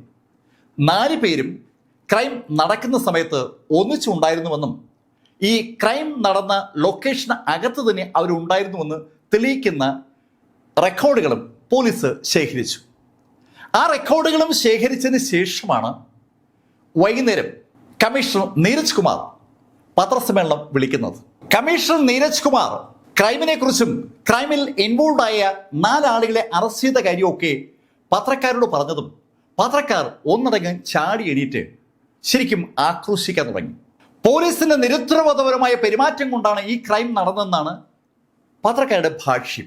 6 പേർ ഇൻവോൾവ് ആയ ക്രൈമിൽ 4 പേരെയും ഏതാനും മണിക്കൂറുകൾ കൊണ്ട് അറസ്റ്റ് ചെയ്ത പോലീസ് ശരിക്കും പ്രശംസ അർഹിക്കുന്ന കാര്യമാണ് ചെയ്തത്. പക്ഷെ അത് അംഗീകരിക്കാൻ ലേഹർ തയ്യാറല്ല. വളരെ വ്യക്തമായ അജണ്ടയോടുകൂടി TV ചാനലുകളെ റെപ്രസെന്റ് ചെയ്യുന്ന ആളുകളും ഓൺലൈൻ മാധ്യമങ്ങളും ചോദ്യങ്ങൾ തുരുതുരാ ചോദിക്കുകയാണ്. പോലീസിനെ പ്രതിക്കൂട്ടിൽ നിർത്തുന്ന അവർ അവസാനം ആ നിർണായക ചോദ്യം ഒരിക്കൽ കൂടി ചോദിച്ചു. മിസ്റ്റർ കമ്മീഷണർ, നിങ്ങൾ എപ്പോൾ രാജിവെക്കും? പോലീസ് എന്ത് ചെയ്തു എന്ന് കേൾക്കാൻ പത്രക്കാർക്ക് താല്പര്യമില്ല. അവർക്ക് ഒരു കാര്യം മാത്രമേ അറിയാനുള്ളൂ: നീരജ് കുമാർ എപ്പോൾ രാജിവെക്കും? വളരെ വ്യക്തമായ അജണ്ട ഫിക്സ് ചെയ്ത ഒരു കൂട്ടം മാധ്യമ പ്രവർത്തകർ ആ ടീമിന്റെ ഭാഗമായി ഉണ്ടെന്ന് കമ്മീഷൻ നീരജ് കുമാറിന് ഏതാണ്ട് ബോധ്യമായ നിമിഷം. പക്ഷെ ഇപ്പോൾ ഒരു ഗുണമുണ്ടായി. വസന്തവിഹാർ പോലീസ് സ്റ്റേഷന് ചുറ്റും തടിച്ചു കൂടിയിരുന്ന മാധ്യമങ്ങളും കുട്ടികളും NGOs ഒക്കെ പോലീസ് ഹെഡ്ക്വാർട്ടേഴ്സിന് അടുത്തേക്ക് എത്തിയിരിക്കുകയാണ്. അവര് പോലീസ് ഹെഡ്ക്വാർട്ടേഴ്സ് ഇടന്ന് വളഞ്ഞു തുടങ്ങി. മാധ്യമ പ്രവർത്തകരും കുട്ടികളും NGOs ഒക്കെ വസന്തവിഹാറിൽ നിന്ന് പോലീസ് ഹെഡ്ക്വാർട്ടേഴ്സിലേക്ക് നീങ്ങിയപ്പോൾ വസന്തവിഹാറിലെ അന്വേഷണ സംഘത്തിന് കാര്യങ്ങൾ കുറച്ചുകൂടി എളുപ്പമായി. നേരത്തെ ആ അന്വേഷണ സംഘത്തിന്റെ ഭാഗമായ ആളുകൾക്ക് പോലും പോലീസ് സ്റ്റേഷന് അകത്തേക്ക് കടക്കാനോ പുറത്തേക്ക് ഇറങ്ങാനോ പറ്റാത്ത ശൈലിയിൽ അവിടെ ആൾക്കൂട്ടം വളഞ്ഞു നിൽക്കുകയായിരുന്നു. അതാണ് പെട്ടെന്ന് മാറിയത്. ഈ സമയത്ത് രാഷ്ട്രീയ നേതാക്കളും അഭിപ്രായങ്ങൾ പ്രകടിപ്പിച്ചു തുടങ്ങി. ദില്ലി പോലീസ് കമ്മീഷണർ നീരജ് കുമാർ രാജിവെക്കണമെന്ന് ചില രാഷ്ട്രീയ നേതാക്കൾ പരസ്യമായി ആവശ്യപ്പെട്ടു തുടങ്ങി. 18-ാം തീയതി വൈകുന്നേരം കമ്മീഷണർ നീരജ് കുമാർ പത്രസമ്മേളനം വിളിച്ച ആ നിമിഷത്തിൽ സകല മാധ്യമ ശ്രദ്ധയും ദില്ലി പോലീസ് ഹെഡ്ക്വാർട്ടേഴ്സിലേക്ക് മാറി. ഏതാനും മണിക്കൂർ കഴിഞ്ഞതും മുഖ്യമന്ത്രി ഷീല ദീക്ഷിത് ഒരു പത്രസമ്മേളനം വിളിച്ചു. ആ പത്രസമ്മേളനത്തിൽ പങ്കെടുക്കാൻ നീരജ് കുമാറിനും ക്ഷണമുണ്ട്. നീരജ് കുമാറും സ്പെഷ്യൽ കമ്മീഷണർ ധർമ്മേന്ദ്രകുമാറും പോലീസിനെ റെപ്രസെന്റ് ചെയ്ത് ഷീല ദീക്ഷിത് വിളിച്ച മീറ്റിംഗിൽ പങ്കെടുത്തു. ഷീല ദീക്ഷിത് മാധ്യമങ്ങളെ അഡ്രസ് ചെയ്തു തുടങ്ങി. മാധ്യമങ്ങളെ അഡ്രസ് ചെയ്ത മുഖ്യമന്ത്രി ഷീല ദീക്ഷിത് കമ്മീഷണർ നീരജ് കുമാറിനെയും സ്പെഷ്യൽ കമ്മീഷണർ ധർമ്മേന്ദ്രയും ആ ഡയസിൽ ഇരുത്തിക്കൊണ്ട് പത്രക്കാരോട് പറഞ്ഞത് വളരെ കോംപ്ലിക്കേറ്റഡ് ആയിട്ടുള്ള ഒരു കാര്യമാണ്. ഈ പ്രശ്നത്തിന് അടിസ്ഥാന കാരണം ദില്ലി പോലീസാണ്. ദില്ലി പോലീസിന്റെ അനാസ്ഥ കൊണ്ടാണ് ആ റേപ്പ് നടന്നത്. അതാണ് ഷീല ദീക്ഷിത്തിന്റെ ഭാഷ്യം. ഷീല ദീക്ഷിത്തിനൊപ്പം ഡയസിലിരിക്കുന്ന നീരജ് കുമാറും ധർമ്മേന്ദ്രയും ശരിക്കും ഞെട്ടിയെന്ന് പറയാം. മുഖ്യമന്ത്രിയായ ഷീല ദീക്ഷിത് സ്വാഭാവികമായിട്ടും അവരെ പ്രൊട്ടക്ട് ചെയ്ത് സംസാരിക്കുമെന്നാണ് അവർ ധരിച്ചത്. അതിനു പകരം അവരെ ബലിയാടാക്കി ഷീല ദീക്ഷിത് സംസാരിച്ചു തുടങ്ങിയപ്പോൾ മാധ്യമങ്ങൾക്കും അതൊരു ആവേശമായി. മാധ്യമങ്ങൾ ആ ചോദ്യം ഒരിക്കൽ കൂടി ചോദിച്ചു: മിസ്റ്റർ നീരജ് കുമാർ, നിങ്ങൾ എപ്പോൾ രാജിവെക്കും? കമ്മീഷണർ എന്ന നിലയിൽ നീരജ് കുമാർ രാജിവെക്കുക എന്നുള്ളത് ഒരു അജണ്ട ആക്കിയിരിക്കുന്ന ആരൊക്കെയോ ആ മാധ്യമങ്ങളുടെ ഇടയിലുണ്ട്. അവരാണ് ആ ചോദ്യം ചോദിക്കുന്നത്. അവർ ആ ചോദ്യം ചോദിക്കുമ്പോൾ ബാക്കിയുള്ള മാധ്യമങ്ങൾ അതിനെ സപ്പോർട്ട് ചെയ്യണം. എന്നാൽ ചിലര് മിണ്ടാതിരിക്കുന്നുമുണ്ട്. ഷീല ദീക്ഷിത്തിന്റെ ആ പത്രസമ്മേളനം കഴിഞ്ഞതും അവിടെ നിന്നിറങ്ങിയ നീരജ് കുമാർ പോലീസ് ഹെഡ്ക്വാർട്ടേഴ്സിൽ എത്തുന്നതിന് മുമ്പ് നീരജ് കുമാറിന് ഒരു കോൾ വന്നു. ആ കോൾ അനുസരിച്ച് നീരജ് കുമാർ എത്തിയത് കേന്ദ്ര ആഭ്യന്തര വകുപ്പ് മന്ത്രി സുശീൽ കുമാർ ഷിൻഡെയുടെ വീട്ടിലാണ്. സുശീൽ കുമാർ ഷിൻഡെ നീരജ് കുമാറിനെ കണ്ടതും ചോദിച്ചൊരു സിമ്പിൾ കാര്യമാണ്, നിങ്ങളെ എന്തിനാ ഈ ഷീല ദീക്ഷിത് തള്ളി പറയുന്നത്? അന്ന് കേന്ദ്ര ഭരണവും ദില്ലി ഭരണവും കോൺഗ്രസിനാണ്. കോൺഗ്രസിന്റെ മുഖ്യമന്ത്രിയായ ഷീല ദീക്ഷിത് എന്തിന് കമ്മീഷണറായ നീരജ് കുമാറിനെ തള്ളി പറയുന്നു എന്നാണ് കേന്ദ്ര ആഭ്യന്തര വകുപ്പ് മന്ത്രി സുശീൽ കുമാർ ഷിൻഡെ നീരജ് കുമാറോട് ചോദിച്ചത്. നീരജ് കുമാറും ആ ചോദ്യം സ്വയം ചോദിച്ചുകൊണ്ടിരിക്കുകയാണ്.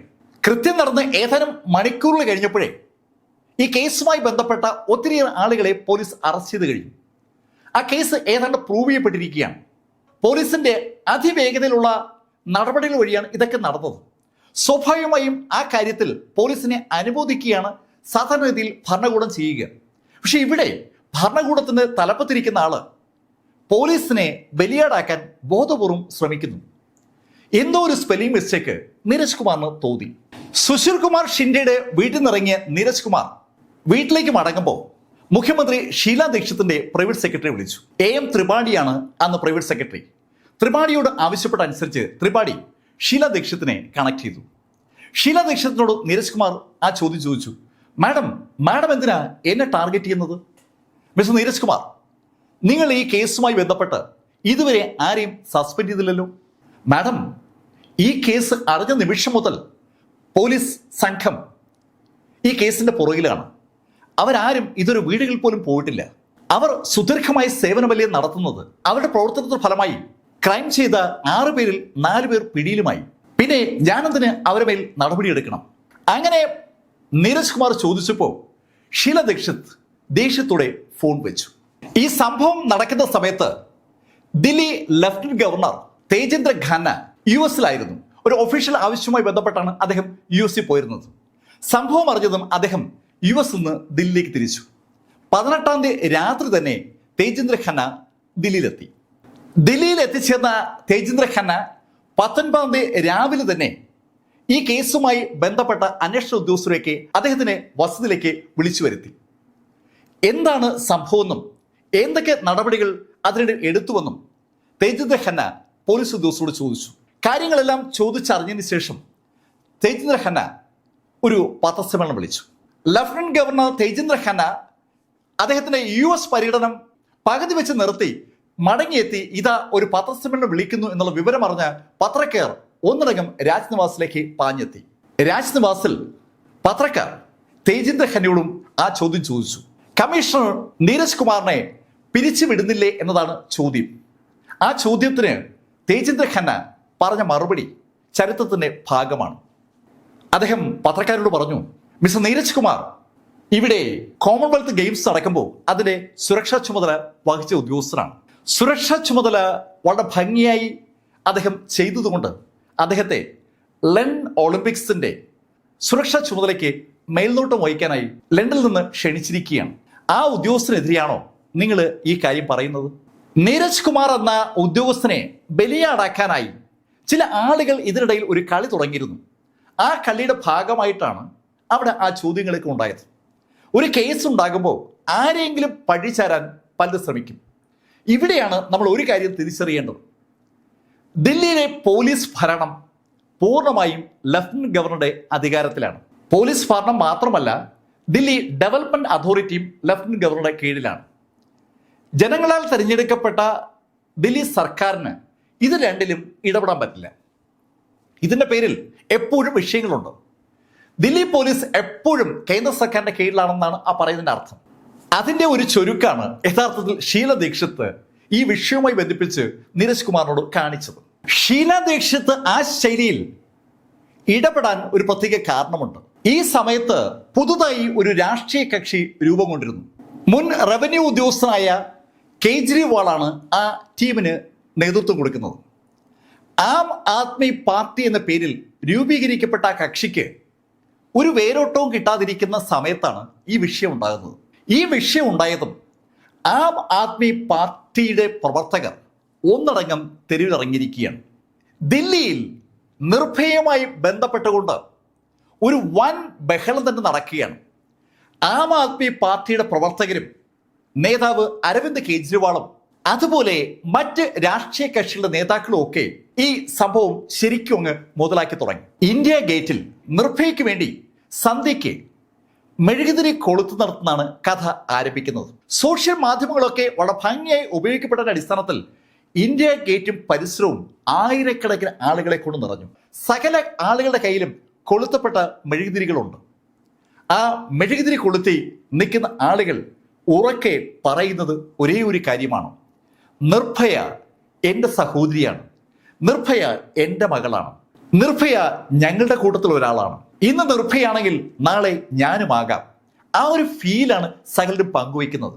രാഷ്ട്രീയ നേതാക്കൾ തലകുത്തി നിന്നാൽ പോലും സംഘടിപ്പിക്കാൻ കഴിയാത്ത ശൈലിയിൽ ജനത്തെ സോഷ്യൽ മാധ്യമങ്ങൾക്ക് സംഘടിപ്പിക്കാൻ പറ്റിയ ഫസ്റ്റ് ഇൻസിഡന്റ് ആണ് ഇതെന്ന് പറയാം. ആയിരക്കണക്കിന് ആളുകളിൽ നിന്ന് പതിനായിരക്കണക്കിന് ആളുകളിലേക്ക് റോഡിലുള്ള ജനത്തിന്റെ എണ്ണം കൂടി. ജനം വല്ലാതെ അജിറ്റേറ്റഡ് ആണ്. ജനത്തിന്റെ മുദ്രാവാക്യം ഭരിക്കുന്ന സർക്കാരുകൾക്കും പോലീസിനും എതിരായി മാറുകയാണ്. ഈ സമയത്ത് ദില്ലി ഭരിക്കുന്ന ഷീലാ ദീക്ഷിത്തിന് ജനരോക്ഷത്തിൽ നിന്ന് രക്ഷപ്പെടാൻ വേണ്ടി ഒരു രക്തസാക്ഷി കൂടിയേ തീരുമായിരുന്നു. അതിനുവേണ്ടിയാണ് അവർ കമ്മീഷണർ നീരജ് കുമാറിനെ ടാർഗറ്റ് ചെയ്തത്. നീരജ് കുമാറിനെ ഷീലാ ദീക്ഷിത്ത് പത്രക്കാർക്ക് വിട്ടുകൊടുത്തെങ്കിലും നീരജ് കുമാറിനെ പത്രക്കാരുടെ മുന്നിലിട്ട് ഷീലാ ദീക്ഷിത് പൊരിക്കുന്ന ഇതേ സമയത്ത് റോഡിൽ തലങ്ങും വിലങ്ങുമുള്ള ഓബിവാനികളുടെ മുന്നിൽ നിന്നുകൊണ്ട് ടിവികളെ റെപ്രസെൻറ്റേറ്റ് ചെയ്തുകൊണ്ട് ലേഖകർ കത്തിക്കുകയാണ്. പോലീസിനെതിരെയും ദില്ലി ഭരണകൂടത്തിനെതിരെയും കേന്ദ്ര സർക്കാരിനെതിരെയും ഒരു വൻ മൂവ്മെന്റായി നിർഭയയുടെ നേരെയുള്ള അറ്റാക്ക് മാറിക്കൊണ്ടിരിക്കുകയാണ്. ഈ സമയത്ത് വസന്ത് വിഹാറിലെ മിഷൻ കൺട്രോൾ റൂമിൽ ഛായ ശർമ്മ അവരുടെ ദൗത്യം അതീവ ഭംഗിയായി നടത്തിക്കൊണ്ടിരിക്കുകയാണ്. അവർ ഇപ്പോൾ ടാർഗറ്റ് ചെയ്യുന്നത് ഈ കുറ്റകൃത്യത്തിലെ അഞ്ചാമനായ അക്ഷയ് കുമാർ സിംഗിനെയാണ്. അക്ഷയ് കുമാർ സിംഗ് ബസ്സിലെ ക്ലീനറാണ്. അവന്റെ ഫോൺ നമ്പർ രാം സിംഗിന് അറിയാം. രാം സിംഗിന്റെ കയ്യിൽ നിന്ന് സംഘടിപ്പിച്ച ആ ഫോൺ നമ്പർ ട്രാക്ക് ചെയ്ത പോലീസ് അക്ഷയ് കുമാർ സിംഗ് ബീഹാറിലുണ്ടെന്ന് ഏകദേശം ഉറപ്പാക്കി. ഒരു പ്രത്യേക പോലീസ് സംഘം പ്രത്യേക വിമാനത്തിൽ ദില്ലിയിൽ നിന്ന് ബീഹാറിലേക്ക് തിരിച്ചു. ഇൻസ്പെക്ടർ ഋതുരാജ് ടീമുമാണ് ദില്ലിയിൽ നിന്ന് പാറ്റ്നയിലേക്ക് തിരിച്ചത്. ഋതുരാജിനെ തന്നെ പാറ്റ്നയിലേക്ക് അയക്കാൻ പ്രത്യേക കാരണമുണ്ട്. ഋതുരാജിന്റെ ബന്ധുവാണ് പ്രദീപ് കുമാർ ശ്രീവാസ്തവ. അദ്ദേഹം സ്പെഷ്യൽ ബ്രാഞ്ചിന്റെ IG ആണ്. ദില്ലിയിൽ നടക്കുന്ന സംഭവങ്ങൾ ഇപ്പോൾ രാജ്യം മുഴുവൻ ടെലികാസ്റ്റ് ചെയ്യപ്പെടുന്നത് കൊണ്ട് സംഭവത്തിന്റെ ഗുരുതരാവസ്ഥ പ്രദീപ് കുമാർ ശ്രീവാസ്തവയ്ക്കും അറിയാം. പ്രദീപ് കുമാർ ശ്രീവാസ്തവയോട് ഋതുരാജ് അവർ തേടി വന്നിരിക്കുന്ന അക്ഷയ് കുമാറിനെ കുറിച്ച് സൂചിപ്പിച്ചു. ഋതുരാജ് യഥാർത്ഥത്തിൽ ദില്ലിയിൽ നിന്ന് പുറപ്പെടുന്നതിന് മുന്നേ തന്നെ അവന്റെ ബന്ധുവായ പ്രദീപ് കുമാറിനെ വിളിച്ച് കാര്യം പറഞ്ഞിരുന്നു. അതുകൊണ്ട് തന്നെ 19 രാവിലെ ഋതുരാജ് ടീമും പാറ്റ്നയിൽ നിന്ന് അവർക്ക് പോകേണ്ട പോലീസ് സ്റ്റേഷന് സമീപം എത്തുമ്പോൾ അവരെ സഹായിക്കാനായി സ്പെഷ്യൽ ബ്രാഞ്ചിന്റെ പോലീസ് സംഘം കാത്തു നിൽക്കുകയാണ്. താൻവ എന്ന പോലീസ് സ്റ്റേഷനിലാണ് ഇപ്പോൾ ഋതുരാജ് എത്തിയിരിക്കുന്നത്. ഈ താൻവ പോലീസ് സ്റ്റേഷൻ സ്ഥിതി ചെയ്യുന്ന സ്ഥലം നക്സലൈറ്റുകളുടെ ആക്രമണ ഭീഷണിയുള്ള സ്ഥലമാണ്. 4 തവണ നക്സലൈറ്റുകൾ ഈ അടുത്ത കാലത്തായി താൻവ പോലീസ് സ്റ്റേഷനെ ആക്രമിച്ചിട്ടുണ്ട്. അതുകൊണ്ട് തന്നെ താൻവ പോലീസ് സ്റ്റേഷൻ വൻതോതിൽ പ്രൊട്ടക്റ്റഡ് ആയിട്ടുള്ള ഏരിയയാണ്. ആ സ്റ്റേഷന് ചുറ്റുമായി നിരീക്ഷണ ടവറുകളുണ്ട്. സ്റ്റേഷന് മുകളിലും ടവറുണ്ട്. അവിടെയെല്ലാം മെഷീൻ ഗൺ ധാരികൾ 24 മണിക്കൂറും സദാ ജാഗരൂകരായി അവിടെ തന്നെ ഉണ്ടാകും. എപ്പോൾ വേണമെങ്കിലും നക്സലൈറ്റുകളുടെ ആക്രമണം ഉണ്ടാകാമെന്ന അറിവുള്ളത് കൊണ്ട് 24 മണിക്കൂറും ശ്രദ്ധിച്ചിരിക്കുന്ന ആ ടീമിനടുത്തേക്കാണ് ഇൻസ്പെക്ടർ ഋതുരാജ് എത്തുന്നത്. SI ഋതുരാജിനെ സഹായിക്കാനുള്ള നിർദ്ദേശം SI അജയ് കുമാറിന് കിട്ടിയിട്ടുണ്ട്. അജയ് കുമാറും സംഘവും ഋതുരാജിനെ കണ്ടോണ്ട് തന്നെ ഋതുരാജിനോട് പറഞ്ഞു, നമുക്ക് ഈ പകല് തന്നെ അക്ഷയന്റെ വീട് ലൊക്കേറ്റ് ചെയ്ത് അവനെ അവിടുന്ന് പോക്കണം. രാത്രിയായി പോയാൽ ചിലപ്പോൾ സംഭവം കുളമാകും. നക്സലൈറ്റ് മേഖല ആയതുകൊണ്ട് രാത്രിയിൽ ഒരു റെയ്ഡിന് ഇറങ്ങിയാൽ റെയ്ഡിന് പോകുന്ന പോലീസുകാരും തിരിച്ചു വരാനുള്ള ഒരു സാധ്യതയില്ലെന്ന് അജയ് കുമാറിന് അറിയാം. 19 രാവിലെ അക്ഷയന്റെ വീടിന് സമീപമെത്തിയ ഋതുരാജിനും അജയ് കുമാറിനും സമീപത്തുള്ള ആളുകളിൽ നിന്ന് ഒരു കാര്യം അറിയാൻ പറ്റി. അക്ഷയ് കുമാർ അവിടെ ഇല്ല. അവൻ ഏതോ ബന്ധുവീടുകളിൽ പോയിരിക്കുകയാണ്. അവൻ മടങ്ങിയെത്താൻ വേണ്ടി ആ 2 SIമാരും അവരുടെ ടീമും കാത്തിരുന്നു. 19 കഴിഞ്ഞു, 20 കഴിഞ്ഞു, 21 ഇതിനിടയിൽ ലോക്കൽ ആളുകൾക്കൊക്കെ അവനെ പിടിക്കേണ്ടതിന്റെ ആവശ്യകത പോലീസ് ബോധ്യപ്പെടുത്തിയിട്ടുണ്ട്. അവനെക്കുറിച്ചുള്ള എന്തെങ്കിലും സൂചന നൽകിയാൽ വേണ്ട പ്രതിഫലം നൽകാവുന്നതുകൂടി 2 SIമാരും ആളുകളോട് പറഞ്ഞിരുന്നതുകൊണ്ട് തന്നെ അതിന് ഫലമുണ്ടായി. 21 താണ്ഡവ റെയിൽവേ സ്റ്റേഷനിൽ ഇറങ്ങിയ അക്ഷയ് കുമാർ അവന്റെ വീട്ടിലേക്ക് നടന്നു വരുമ്പോൾ അവനെ കണ്ട ആളുകൾ അപ്പോൾ തന്നെ ഋതുരാജിന് വിവരം കൈമാറി. അധികം സമയം കഴിയുമ്പോൾ ഋതുരാജൻ ടീമും അക്ഷയ് കുമാറിനെ അറസ്റ്റ് ചെയ്തു. ഈ ക്രൈമിൽ ബന്ധമുള്ള 5ാമത്തെ ആളിനെയും അങ്ങനെ പോലീസിന് കിട്ടി. ഋതുരാജൻ ടീമും അക്ഷയ് കുമാറുമായി ദില്ലിയിലേക്ക് തിരിക്കുകയാണ്. പക്ഷെ ദില്ലിയിലേക്ക് അവർക്ക് തിരിക്കണമെങ്കിൽ ഒരു ഫോർമാലിറ്റി അവരവിടെ കംപ്ലീറ്റ് ചെയ്യേണ്ടതുണ്ട്. ഒരു പോലീസ് സ്റ്റേഷന്റെ ജൂറിസ്ഡിക്ഷന് പുറത്തുനിന്ന് ഒരാളെ അറസ്റ്റ് ചെയ്താൽ അവിടെയുള്ള ഡിസ്ട്രിക്ട് മജിസ്ട്രേറ്റിനടുത്ത് അയാളെ ഹാജരാക്കി അവിടെ നിന്നൊരു ട്രാൻസിറ്റ് പെർമിറ്റ് എഴുതി വാങ്ങിച്ചാൽ മാത്രമേ അയാളെ കൊണ്ടുപോകാൻ പറ്റൂ. അതാണ് നിയമം. എങ്കിൽ മാത്രമേ ആ പ്രതിയെ കോടതിയിൽ ഹാജരാക്കുമ്പോൾ കോടതി അയാളെ കേൾക്കാൻ തയ്യാറാകും. ട്രാൻസിറ്റ് പെർമിറ്റിന് വേണ്ടി ഡിസ്ട്രിക്ട് മജിസ്ട്രേറ്റിനെ കാണാൻ ചെന്നപ്പോൾ ഡിസ്ട്രിക്ട് മജിസ്ട്രേറ്റ് സ്ഥലത്തില്ല. അദ്ദേഹം ഒരു ചടങ്ങിൽ പങ്കെടുക്കുകയാണ്. ഒരു ഫാമിലി ചടങ്ങിൽ പങ്കെടുക്കുകയായിരുന്ന ഡിസ്ട്രിക്ട് മജിസ്ട്രേറ്റ് അത് കഴിഞ്ഞ് ഓഫീസിലെത്തി ഋതുരാജൻ ടീമിന്റെ ആവശ്യപ്രകാരം ട്രാൻസിറ്റ് പെർമിറ്റ് കൊടുക്കുമ്പോഴേക്കും സമയം സന്ധ്യ കഴിഞ്ഞു. സന്ധ്യയോടുകൂടിയാണ് ട്രാൻസിറ്റ് പെർമിറ്റ് ഋതുരാജിന്റെ കയ്യിൽ വന്നത്. ആ ട്രാൻസിറ്റ് പെർമിറ്റ് കിട്ടിയതും അക്ഷയ് കുമാറുമായി ആ സംഘം അവിടെ നിന്ന് നേരെ തിരിച്ചത് ഉത്തരാഖണ്ഡിലേക്കാണ്. ഉത്തരാഖണ്ഡിലെ വാരാണസി എയർപോർട്ടാണ് അവരുടെ ടാർഗറ്റ്. അവിടെ നിന്ന് വാരാണസിയിലേക്ക് യാത്ര ചെയ്യാന്ന് പറയുമ്പോൾ ആ മേഖല പൂർണ്ണമായും നക്സലൈറ്റ് മേഖലയാണ്. അതുകൊണ്ട് തന്നെ സ്പെഷ്യൽ പ്രൊട്ടക്ഷൻ ടീം ഋതുരാജിന്റെ ആ കാറിന് മുമ്പിലും പിമ്പിലും എസ്കോർട്ട് ഇട്ടാണ് അവരെ വാരാണസിയിൽ എത്തിച്ചത്. അവിടെ നിന്ന് ഫ്ലൈറ്റിൽ അക്ഷയ് കുമാറുമായി ഋതുരാജൻ ടീമും ദില്ലിയിലെത്തുമ്പോൾ പിറ്റേ ദിവസം ഉച്ചയാണ്. ഇപ്പോൾ ഈ കുറ്റകൃത്യത്തിൽ പങ്കെടുത്ത 5 ആളുകളെയും പോലീസ് പിടികൂടിയിരിക്കുകയാണ്. സ്വാഭാവികമായിട്ടും കേന്ദ്ര ആഭ്യന്തര സെക്രട്ടറി RK സിംഗിന് അതൊരു വലിയ വാർത്തയായി തോന്നി. അദ്ദേഹം ഒരു വാർത്താ സമ്മേളനം വിളിച്ചു. കേന്ദ്ര ആഭ്യന്തര വകുപ്പ് സെക്രട്ടറി RK സിംഗ് വിളിച്ച പത്രസമ്മേളനത്തിലേക്ക് എത്തിയ ആളുകൾ സ്വാഭാവികമായും കഥ കേട്ട് കഴിഞ്ഞതും ചോദ്യങ്ങളുമായി ചാടി എണീറ്റു. ആ ചോദ്യങ്ങൾ അവർ ചോദിക്കാനുള്ള കാരണം ആറാമനെ പിടികൂടാത്തതാണ്. ആറാമൻ ഈ കഥയിലെ ഏറ്റവും നിർണായകമായ ഒരു കക്ഷിയാണ്. അവനൊരു ജുവനൈലാണ്. ഈ സംഭവം നടക്കുമ്പോൾ റെക്കോർഡ് അനുസരിച്ച് ശ്രദ്ധിക്കുക, റെക്കോർഡ് അനുസരിച്ച് അവന് 18 വയസ്സായിട്ടില്ല. അവനാണ് യഥാർത്ഥത്തിൽ ആ ബസ്സിലേക്ക് നിർഭയയും അതുപോലെ പാണ്ഡെയും വിളിച്ചു കയറ്റിയത്. രാം സിംഗിനാണ് ആ പയ്യനെ കുറിച്ച് കുറച്ച് കാര്യങ്ങൾ അറിയാവുന്നത്. അവൻ നേരത്തെ 2 കൊല്ലക്കാലം രാം സിംഗുമായി ബന്ധപ്പെട്ട് വർക്ക് ചെയ്തിട്ടുണ്ട്. ഈ ക്രൈം നടക്കുന്നതിന്റെ തലേദിവസം ഡിസംബർ 15 രാം സിംഗിനൊപ്പം അവൻ ഉണ്ടായിരുന്നതുമാണ്. ഈ ക്രൈമുമായി ബന്ധപ്പെട്ട ബാക്കി ആളുകൾക്കൊന്നും തന്നെ ഈ കൊച്ചു ചെറുക്കനെ കുറിച്ച് കൂടുതൽ വിവരങ്ങളൊന്നും അറിയത്തില്ല. അവന്റെ സെൽഫോൺ നമ്പർ പോലും അവർക്കാർക്കും അറിയത്തില്ല. അക്ഷയ് കുമാറിനെ പിടിക്കാനായി ഋതുരാജൻ ടീമും ബീഹാറിലേക്ക് പോയിരിക്കുന്ന അതേ സമയത്ത് തന്നെ ആറാമനെ പിടിക്കാനുള്ള ശ്രമവും പോലീസ് ആരംഭിച്ചിരുന്നു. അവനെ ആദ്യം രാം സിംഗ് കാണുന്നത് ട്രാൻസ് യമുന മേഖല വെച്ചാണ്. ട്രാൻസ് യമുന മേഖല എന്ന് പറയുന്നത് ഏകദേശം ഒരു 50 സ്ക്വയർ കിലോമീറ്റർ വരും. അവിടെ 50 ലക്ഷത്തിലധികം ആളുകൾ താമസമുണ്ട്. പോലീസിന്റെ ഒരു വലിയ ടീം തന്നെ ആ മേഖലയിലേക്ക് ഇറങ്ങി. ഈ ജുവനൈലിന്റെ പേര് കൃത്യമായും പറയാൻ പാടില്ല എന്നതുകൊണ്ട് ആ പേര് ഞാൻ ഒന്ന് മാറ്റി പിടിക്കുകയാണ്. അവന്റെ പേര് തൽക്കാലം മധു എന്നാവട്ടെ. മധുവിനെ തിരക്കിയാണ് പോലീസ് ആ 50 ലക്ഷം ആളുകൾ താമസിക്കുന്ന മേഖലയിലെത്തിയത്. അവനെ പരിചയമുണ്ടെന്ന് പറയുന്ന ആളുകളിലേക്ക് എത്തുമ്പോൾ അവൻ ഒരു ആക്രി സാധനങ്ങൾ പിറക്കുന്ന ആളാണ്. ചില സ്ഥലത്തെത്തുമ്പോൾ അവൻ ബസ് ക്ലീൻ ചെയ്യുന്ന ആളാണ്. ചില സ്ഥലത്തെത്തുമ്പോൾ അവൻ വേറെ എന്തെങ്കിലുമൊക്കെ ജോലി ചെയ്യുന്നവനാണ്. അവനിങ്ങനെ ജോലി മാറിക്കൊണ്ടേയിരിക്കുകയാണ്. 3 ദിവസം പകലും രാത്രിയും ഒരു വൻ പോലീസ് സംഘം അവനെ അരിച്ചു പറക്കി. അങ്ങനെ ഇരിക്കുമ്പോൾ ഒരു ബസ് ഡിപ്പോയിൽ അവനെ കണ്ടതായി ഒരാള് പോലീസിന് റിപ്പോർട്ട് ചെയ്തു. നോയിഡയ്ക്ക് സമീപമുള്ള ആനന്ദ് വിഹാർ ബസ് സ്റ്റേഷനിലാണ് അവനെ കണ്ടതായി ആളുകൾ പറഞ്ഞത്. പോലീസ് അവിടെ എത്തി കാത്തിരിക്കുമ്പോൾ അവൻ ബസ് ക്ലീൻ ചെയ്യാനായി അവിടെ എത്തി. പോലീസ് അവനെയും പോക്കി. അത് സംഭവിക്കുന്നത് ഡിസംബർ 21 ഡിസംബർ 21 അവനെ പോക്കി സ്റ്റേഷനിൽ എത്തിച്ച് ഏതാനും മണിക്കൂർ കഴിയുമ്പോഴാണ് വാരാണസിയിൽ നിന്ന് ഫ്ലൈറ്റിൽ അക്ഷയ് കുമാറുമായി ഋതുരാജ് ദില്ലിയിലെത്തുന്നത്. അതിനു മുന്നേ തന്നെ RK സിംഗിന്റെ പത്രസമ്മേളനം കഴിഞ്ഞിരുന്നു. RK സിംഗിന്റെ പത്രസമ്മേളനം കഴിഞ്ഞപ്പോഴേക്കും ഈ ക്രൈമുമായി ബന്ധപ്പെട്ട 6 ആളുകളെയും പോലീസ് അറസ്റ്റ് ചെയ്ത് കഴിഞ്ഞു. ഈ ക്രൈമിൽ പങ്കെടുത്ത 6 ആളുകളെയും പോലീസ് റെക്കോർഡ് വേഗതയിൽ അറസ്റ്റ് ചെയ്തെങ്കിലും റൈസിന കുന്നിന് താഴെ ഇന്ത്യ ഗേറ്റ് വരെ നിരന്നു കിടക്കുന്ന ആ പ്രദേശത്ത് തടിച്ചുകൂടിയിരിക്കുന്ന ആൾക്കൂട്ടം ഒന്നുകൊണ്ടും തൃപ്തരാകുന്നില്ല. അവരോട് ചർച്ച നടത്താൻ ഗവൺമെന്റ് ഓഫീഷ്യലുകൾക്ക് പറ്റുന്നുമില്ല.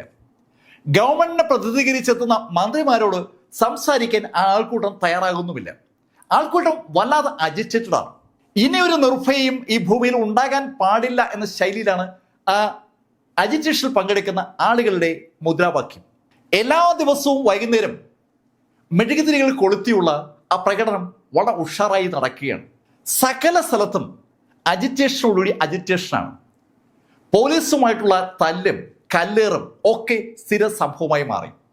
സോഷ്യൽ മാധ്യമങ്ങളിൽ ഈ നിർഭയ വിഷയം ഏതിന് കത്തിക്കയറുകയാണ്. എല്ലാ പ്രതികളും അറസ്റ്റ് ചെയ്യപ്പെട്ടതും ക്യാബിനറ്റ് സെക്രട്ടറി അജിത് സേത്ത് ഒരു അടിയന്തര മീറ്റിംഗ് വിളിച്ചു. മീറ്റിംഗ് വിളിച്ചത് ഡിസംബർ 22 ഉച്ചയ്ക്ക് ശേഷമാണ്. ആ മീറ്റിംഗിൽ പ്രൈം മിനിസ്റ്ററുടെ പ്രിൻസിപ്പൽ സെക്രട്ടറി പുലോക് ചാറ്റർജിയും IB-യുടെ ഡയറക്ടറും അതുപോലെ മറ്റ് ആഭ്യന്തര വകുപ്പുമായി ബന്ധപ്പെട്ട ഉദ്യോഗസ്ഥരൊക്കെ പങ്കെടുക്കുന്നുണ്ട്. പോലീസിനെ പ്രതിനിധീകരിച്ച് നീരജ് കുമാറും ധർമ്മേന്ദ്രകുമാറും ആ മീറ്റിംഗിൽ പങ്കെടുക്കുകയാണ്. ആ മീറ്റിംഗ് നടന്നുകൊണ്ടിരിക്കുമ്പോൾ ഒരു വാർത്ത അവരെ തേടി വന്നു.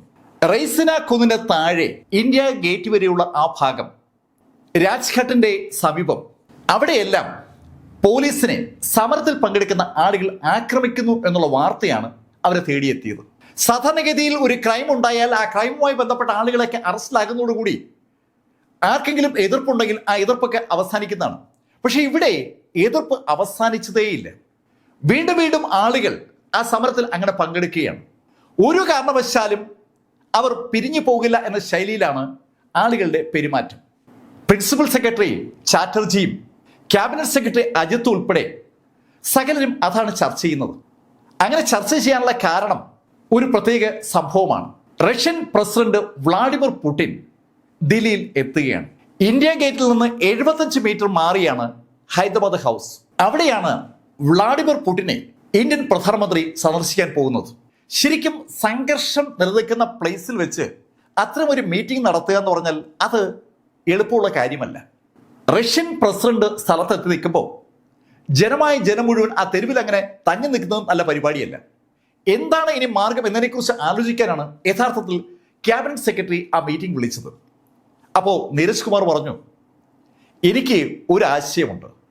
ഇപ്പോൾ ആ സമരം നടത്തുന്ന ആളുകളുടെ സംതൃപ്തിയാണ് പ്രധാനം. അവർക്ക് സംതൃപ്തി കിട്ടുന്ന ശൈലിയിൽ ഏതെങ്കിലും അന്വേഷണ കമ്മീഷനുകളെ വെക്കുന്നതാണ് നല്ലത്. പോലീസിന്റെ അനാസ്ഥയെക്കുറിച്ച് അന്വേഷിക്കാൻ ഒരു കമ്മീഷൻ വെച്ചാൽ സ്വാഭാവികമായിട്ടും ആ അജിറ്റേഷനിൽ നിൽക്കുന്ന ആളുകൾക്ക് ഒരു സന്തോഷം വരും. അങ്ങനെ നീരജ് കുമാർ പറഞ്ഞപ്പോൾ പ്രിൻസിപ്പൽ സെക്രട്ടറി ചാറ്റർജി നീരജിനോട് പറഞ്ഞു, പ്രൈം മിനിസ്റ്റർക്ക് നിങ്ങളുടെ ടീം ചെയ്ത കാര്യത്തിൽ ശരിക്കും സന്തോഷമുണ്ട്. നിങ്ങൾ വളരെ പെട്ടെന്ന് വിത്തിൻ ഡേയ്സിൽ സകല പ്രതികളെ അറസ്റ്റ് ചെയ്തത് ഗവൺമെന്റിന്റെ പ്രതിച്ഛായ ഉയർത്തിയ കാര്യമാണ്. നിങ്ങളെ തള്ളിപ്പറയാൻ ഗവൺമെന്റ് തയ്യാറല്ല. അങ്ങനെ ചാറ്റർജി പറഞ്ഞപ്പോൾ നീരജ് കുമാർ വീണ്ടും ചാറ്റർജിയോട് പറഞ്ഞു, പക്ഷേ ഇപ്പോഴത്തെ ആവശ്യം നമുക്ക് ആ ആളുകളുടെ ദേഷ്യം ശമിപ്പിക്കുക എന്നുള്ളതാണ്. അതിന് ഇതല്ലാതെ മറ്റൊരു മാർഗം ഞാൻ കാണുന്നില്ല.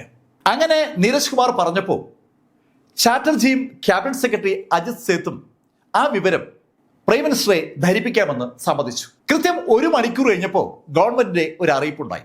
ഇന്ത്യയിലെ സ്ത്രീകൾക്ക് നേരെയുള്ള അതിക്രമങ്ങളെ കുറിച്ച് അന്വേഷിക്കാനായി മുൻ ചീഫ് ജസ്റ്റിസ് വർമ്മ അധ്യക്ഷനായിക്കൊണ്ട് ഒരു കമ്മിറ്റിയെ ഗവൺമെന്റ് ഓഫ് ഇന്ത്യ കോൺസ്റ്റിറ്റ്യൂട്ട് ചെയ്തു എന്നുള്ള അറിയിപ്പാണ് ഒന്ന്. അതിനോടൊപ്പം ഒരു കമ്മിറ്റി കൂടി ഗവൺമെന്റ് കോൺസ്റ്റിറ്റ്യൂട്ട് ചെയ്തിരിക്കുകയാണ്. ജസ്റ്റിസ് ഉഷ മെഹ്റ നേതൃത്വം കൊടുക്കുന്ന ആ കമ്മിറ്റിയുടെ അന്വേഷണ വിഷയം പോലീസോ ഗവൺമെന്റിന്റെ ഏതെങ്കിലും ഡിപ്പാർട്ട്മെന്റോ ഈ വിഷയവുമായി ബന്ധപ്പെട്ട് ഏതെങ്കിലും അനാസ്ഥ കാണിച്ചിട്ടുണ്ടോ എന്ന് അന്വേഷിക്കുക എന്നുള്ളതാണ്. ക്രൈം നടക്കാൻ ഏതെങ്കിലും ഡിപ്പാർട്ട്മെന്റ് അനാസ്ഥ കാരണമായെങ്കിൽ അതും അന്വേഷിക്കാനായി ഉഷ മെഹ്ത കമ്മിറ്റിയോട് സർക്കാർ ആവശ്യപ്പെട്ടിരിക്കുകയാണ്. ഈ 2 കമ്മിറ്റികളെയും അവതരിപ്പിച്ചു കഴിയുമ്പോൾ സ്വാഭാവികമായിട്ടും അജിറ്റേഷന് നേതൃത്വം കൊടുക്കുന്ന ആളുകൾക്ക് ഒരു മനസ്താപം ഉണ്ടാവുമെന്നും അവർ അജിറ്റേഷനിൽ നിന്ന് പിന്വാങ്ങുമെന്നാണ് സകല ആളുകളും കരുതിയത്. പക്ഷെ ഒന്നും സംഭവിച്ചില്ല. അന്വേഷണ കമ്മീഷനെയൊക്കെ പ്രഖ്യാപിച്ചിട്ടും അജിറ്റേഷനിൽ നിൽക്കുന്ന ആളുകൾ പിന്തിരിയുന്നേയില്ല. എന്നാൽ ഇതേ സമയത്ത് ഈ അജിറ്റേഷനുമായി ബന്ധപ്പെട്ട ആളുകളെ സോണിയാഗാന്ധി അവരുടെ വസതിയിൽ വെച്ച് കാണുന്നുണ്ട്. പ്രൈം മിനിസ്റ്റർ മൻമോഹൻ സിംഗ് അവരെ നേരിൽ കാണുന്നുണ്ട്. അവരൊക്കെ പറയുന്ന മുഴുവൻ അവർ കേൾക്കുന്നുമുണ്ട്. 22-ാം തീയതി വൈകുന്നേരത്തോടുകൂടി 2 കമ്മീഷനെയും പ്രഖ്യാപിച്ച് ഒരു നല്ല ഫലം പ്രതീക്ഷിച്ച ഗവൺമെന്റിനെ അത്ഭുതപ്പെടുത്തിക്കൊണ്ട് 23-ാം തീയതി പകൽ ഇന്ത്യ ഗേറ്റിന് മുന്നിൽ അണിനിരന്നിരുന്ന ആളുകൾ അക്രമാസക്തരായി. ജനുവരിയിലെ റിപ്പബ്ലിക് ഡേയുമായി ബന്ധിപ്പിച്ചുകൊണ്ട് ഒരുപാട് കാര്യങ്ങൾ നടക്കേണ്ട ആ പാതയുടെ ഇരുഭാഗത്തും ബാരിക്കേഡുകളൊക്കെ വെക്കാനായി പല സംവിധാനങ്ങളും പോലീസ് ഒരുക്കിയിട്ടുണ്ടായിരുന്നു. ആ ബാരിക്കേഡുകളുടെ ഭാഗമായിട്ട് മുളകളൊക്കെ ഉണ്ട്. ആ മുളകൾ വലിച്ചൂരിയ ജനക്കൂട്ടം പോലീസിനെ ആ മുള കൊണ്ട് തല്ലാൻ തുടങ്ങി. കല്ലേറും തല്ലും ഒക്കെയായി ജനം പോലീസ് നേരെ ഇടിച്ചു കയറിയതും പോലീസ് തിരിച്ച് അടി തുടങ്ങി. കണ്ണീർവാതക പ്രയോഗമാണ് പോലീസിന്റെ കൈവശമുള്ള ആദ്യത്തെ പരിപാടി. 100 കണക്കിന് ടിയർ ഗ്യാസ് ഷെല്ലുകൾ ആൾക്കൂട്ടത്തിനിടയിലേക്ക് വീണ് പൊട്ടിച്ചെറിയെങ്കിലും ആളുകൾ ആരും പിരിഞ്ഞു പോകുന്നില്ല. ഈ സമയത്ത് ആൾക്കൂട്ടം ദൂരദർശന്റെ ഒരു ഓബി വാന് തീയിടുകയും ചെയ്തു. അതേ സമയത്ത് തന്നെ ഈ കാര്യങ്ങൾ ലൈവായിട്ട് കൺട്രോൾ റൂമിൽ കമ്മീഷണർ നീരജ് കുമാറും സ്പെഷ്യൽ കമ്മീഷണർ ധർമ്മേന്ദ്രയും ഒക്കെ കാണുകയാണ്. അവരുടെ ആ റൂം C4I എന്ന അറിയപ്പെടുക. Command, control, communication, computers and intelligence എന്നാണ് C4Iക്ക് അവരിട്ടിരിക്കുന്ന പേര്. വലിയ സ്ക്രീനുകളാണ് അവിടെ നിരത്തി വെച്ചിരിക്കുന്നത്. ആ സ്ക്രീനുകളിൽ ആ അക്രമ സംഭവങ്ങൾ ലൈവായി കണ്ടുകൊണ്ടിരിക്കുകയാണ്. ആ അക്രമ സംഭവങ്ങൾ നടക്കുന്നിടത്തുനിന്ന് വെറും 75 മീറ്റർ അപ്പുറത്താണ് കുറച്ച് കഴിയുമ്പോൾ വ്ളാഡിമിർ പുടിനുമായിട്ടുള്ള മീറ്റിംഗ് സ്റ്റാർട്ട് ചെയ്യേണ്ടത്. നീരജ് കുമാറും ധർമ്മേന്ദ്രയും ഒന്ന് മുഖത്തോട് മുഖം നോക്കി. അതിനുശേഷം നീരജ് ധർമ്മേന്ദ്രയോട് പറഞ്ഞു, നമ്മൾ ഇറങ്ങേണ്ട സമയമായി, എന്തെങ്കിലും ചെയ്തേ പറ്റൂ എന്ന സാഹചര്യത്തിരിക്കുകയാണ്. നീരജ് കുമാർ അക്കാര്യം ധർമ്മേന്ദ്രയോട് പറഞ്ഞതും ധർമ്മേന്ദ്ര ഉടൻ തന്നെ ജോയിന്റ് കമ്മീഷണർ താജ് ഹസനെ വിളിച്ചു. താജ് ഹസനാണ് ആ സമയത്ത് ഫീൽഡിലുള്ളത്. ആളുകളെ തല്ലി ഓടിക്കാനുള്ള ഉത്തരവാണ് ധർമ്മേന്ദ്ര താജ് ഹസന് കൊടുത്തത്. അതുവരെ അജിറ്റേഷൻ നടത്തിക്കൊണ്ടുന്ന ആളുകളെ ഒരു തരത്തിലും ഉപദ്രവിക്കാതെ മാറി നിൽക്കുകയായിരുന്നു പോലീസ്. താജ് ഹസന് ഉത്തരവ് കിട്ടിയതും താജ് ഹസൻ ശരിക്കും ഒരു പ്രകടനം തന്നെ അവിടെ നടത്തി. താജ് ഹസനും പോലീസും അടുത്ത 1 മണിക്കൂർ കൊണ്ട് ആ ഭാഗത്തുണ്ടായിരുന്ന മുഴുവൻ ആളുകളെയും തലങ്ങും വിലങ്ങും അടിച്ചോടിച്ചു. താജ് ഹസന്റെ നേതൃത്വത്തിൽ പോലീസ് ആളുകളെ ലാത്തി ചാർജ് ചെയ്യുമ്പോൾ അക്രമാസക്തരായ ജനക്കൂട്ടത്തിന് സമീപത്തുണ്ടായിരുന്ന പോലീസ് കോൺസ്റ്റബിൾ സുഭാഷ് തോമറിനെ അക്രമികൾ ആ ഇന്ത്യ ഗേറ്റിന്റെ മുന്നിലിട്ട് തല്ലിക്കൊല്ലുകയായിരുന്നു. സുഭാഷ് തോമറിനെ ആ ആൾക്കൂട്ടം തല്ലിക്കൊല്ലുന്ന കണ്ട പോലീസ് സംഘം ഓടി അടുത്തെത്തുമ്പോഴേക്കും അവർ ഓടിപ്പോയി. ശരിക്കും ഒരു രക്തസാക്ഷി കൂടി അവിടെ ഉണ്ടായിരിക്കുകയാണ്. സുഭാഷ് തോമറിന്റെ ആ മരണത്തെ മാധ്യമങ്ങൾ വളരെ ലാഘവബുദ്ധിയോടെയാണ് കണ്ടത്. അക്രമം നടക്കുന്നതിനിടയിൽ ഒരു പോലീസുകാരൻ കൊല്ലപ്പെട്ടു, ചെറിയ ഒരു കോളം ന്യൂസ് മാത്രമായി അത് മാറി. പക്ഷേ സുഭാഷ് തോമറിന്റെ മരണം പത്രത്തിൽ റിപ്പോർട്ട് ചെയ്യപ്പെട്ട് ഏതാനും ദിവസങ്ങൾ കഴിഞ്ഞപ്പോൾ അമിതാഭ് ബച്ചൻ ഒരു ചെക്ക് സുഭാഷ് തോമറിന്റെ വസതിയിലേക്ക് അയച്ചു കൊടുത്തു. സ്വന്തം ജീവൻ തൃണവൽഗണിച്ചുകൊണ്ട് ക്രമസമാധാന നില ഭദ്രമാക്കാനായി ശ്രമിച്ച ഒരു പോലീസുകാരൻ്റെ ജീവൻ നഷ്ടപ്പെട്ടതിൽ തനിക്കുള്ള സങ്കടം അറിയിച്ചുകൊണ്ടാണ് അമിതാഭ് ബച്ചൻ ആ ചെക്കും കത്തും ആ കുടുംബത്തിന് അയച്ചു കൊടുത്തത്. പക്ഷേ മാധ്യമങ്ങളൊക്കെ അതൊക്കെ ഒരു ചെറിയ സംഭവമായി മാത്രമാണ് കണ്ടത്. ആൾക്കൂട്ടത്തെ അവിടെ നിന്ന് മുഴുവൻ ഡിസ്പോസ് ചെയ്ത പോലീസിന് അടുത്ത തലവേദനയുണ്ട്. ആ ആൾക്കൂട്ടം തിരിച്ചു വരുന്നതിന് മുമ്പ് അവിടെ മുഴുവൻ ബന്ദോബസ്താക്കണം. ശരിക്കും ശ്രമകരമായ ഒരു ദൗത്യമായിരുന്നു അത്. എന്തായാലും ദില്ലിയിൽ നിന്ന് കിട്ടാവുന്ന എല്ലാ സാമഗ്രികളും ഉപയോഗിച്ച് സകല റോഡുകളും പോലീസ് ക്ലോസ് ചെയ്തെന്ന് പറഞ്ഞാൽ മതിയല്ലോ. വ്ളാഡിമിർ പുടിന്റെ ഇന്ത്യ സന്ദർശനം നടക്കുന്ന സമയത്ത് ഗവൺമെന്റ് ഓഫ് ഇന്ത്യ വേറെ ചില തീരുമാനങ്ങളൂടെ എടുത്തിരുന്നു. നിർഭയയെ വിദഗ്ധ ചികിത്സയ്ക്കായി ദില്ലിയിൽ നിന്ന് സിംഗപ്പൂരിലേക്ക് കൊണ്ടുപോകാനാണ് തീരുമാനിച്ചത്. അതിന്റെ അടിസ്ഥാനത്തിൽ ഡിസംബർ 27-ന് നിർഭയയെ ഇന്ത്യയിൽ നിന്ന് സിംഗപ്പൂരിൽ എത്തിച്ചു. സിംഗപ്പൂരിലെ വിദഗ്ധ ചികിത്സ നടന്നുകൊണ്ടിരിക്കെ ഡിസംബർ 29-ന് നിർഭയ മരിച്ചു. നിർഭയയെ ജീവിതത്തിലേക്ക് മടക്കി കൊണ്ടുവരാനായി വളരെ കാര്യമായ ഒരു പരിശ്രമം വിദഗ്ധനായ ആ ഡോക്ടറുടെ ഭാഗത്തുനിന്നുണ്ടായെങ്കിലും നിർഭയയുടെ ജീവൻ പിടിച്ചു നിർത്താൻ ആർക്കും പറ്റിയില്ല. അതിനുശേഷം കൊറോണയുടെ നേതൃത്വത്തിൽ നടന്ന പോസ്റ്റ്മോർട്ടത്തിന് ശേഷം നിർഭയയുടെ ബോഡി ദില്ലിയിലേക്ക് കൊണ്ടുവന്നു. ശരിക്കും ദില്ലിയിലേക്ക് സിംഗപ്പൂരിൽ നിന്ന് നിർഭയയുടെ ബോഡി വരുന്ന വാർത്ത ഒരു വല്ലാത്ത ഭയത്തോടു കൂടിയാണ് ഭരണകൂടം കാണുന്നത്. ജനം വീണ്ടും വയലന്റ് ആകാനുള്ള സർവ്വ സാധ്യതയുമുണ്ട്. അക്കാര്യം അറിയാവുന്ന പോലീസ് വൻ സന്നാഹങ്ങളാണ് ഒരുക്കിയത്. ദില്ലി എയർപോർട്ടിൽ നിർഭയയുടെ ബോഡി എത്തുമ്പോൾ അവിടെ ജനസാഗരമാണ്. അവിടെ നിന്ന് ആ ബോഡി ദില്ലിയിലെ ദ്വാരകയിലേക്ക് കൊണ്ടുപോകുന്ന യാത്ര സമാനതകളില്ലാത്ത ഒരു യാത്രയാണ്. രാഷ്ട്ര നേതാക്കളുടെ ബോഡി കൊണ്ടുപോകുന്ന അതേ ശൈലിയിലാണ് ആ ബോഡി ദ്വാരകയിലേക്ക് കൊണ്ടുവന്നത്. 10,000-കണക്കിന് ആളുകളുടെ സാക്ഷ്യത്തിലാണ് ആ ബോഡി അടക്കം ചെയ്തത്.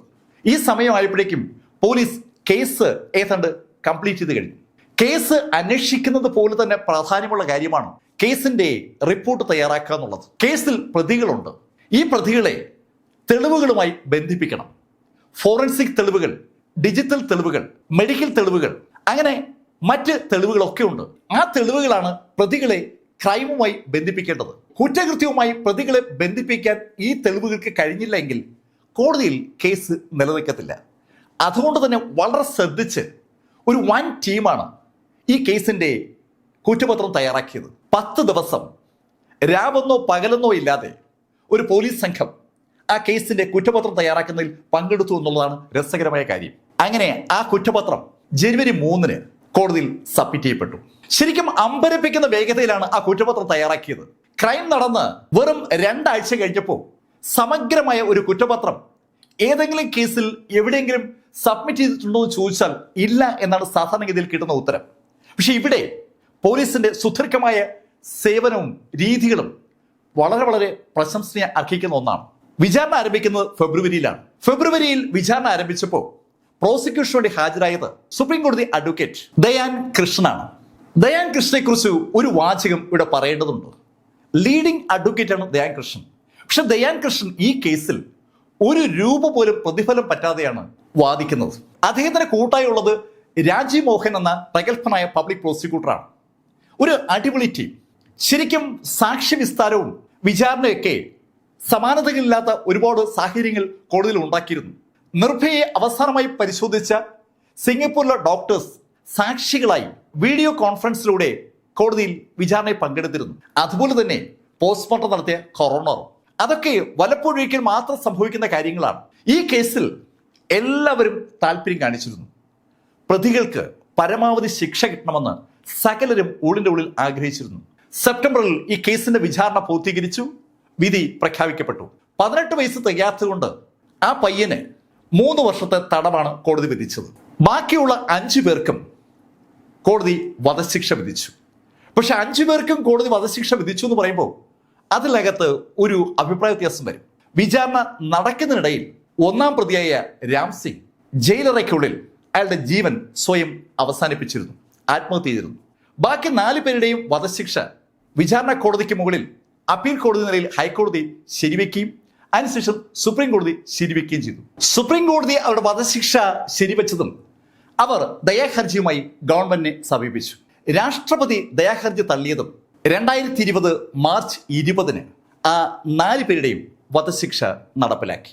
ഇന്ത്യ കണ്ട ഏറ്റവും ഞെട്ടിപ്പിക്കുന്ന ക്രൂരമായ ഒരു റേപ്പ് കേസിന്റെ വിധിയാണ് അന്നവിടെ നടപ്പിലാക്കപ്പെട്ടത്. പക്ഷേ ഈ സംഭവവുമായി ബന്ധിപ്പിച്ചുകൊണ്ട് ഇന്ത്യയിലെമ്പാടുമുള്ള സ്ത്രീകൾക്ക് നേരെയുള്ള അതിക്രമം ചർച്ചയ്ക്ക് വിധേയമായി എന്നുള്ളതാണ് ഇതിൽ ഏറ്റവും പ്രധാനപ്പെട്ട കാര്യം. അവയൊക്കെയുമായി ബന്ധിപ്പിച്ചുകൊണ്ടാണ് നമ്മൾ ഇന്ന് കേൾക്കുന്ന പല ചർച്ചകളും മുന്നോട്ട് വരുന്നത്. ഈ കഥ നിങ്ങളുടെ മുന്നിൽ അവതരിപ്പിച്ചത് ലൈഫിൽ നിന്ന് BS ചന്ദ്രമോഹൻ. കമന്റുകൾ ചെയ്യുക. Thank you.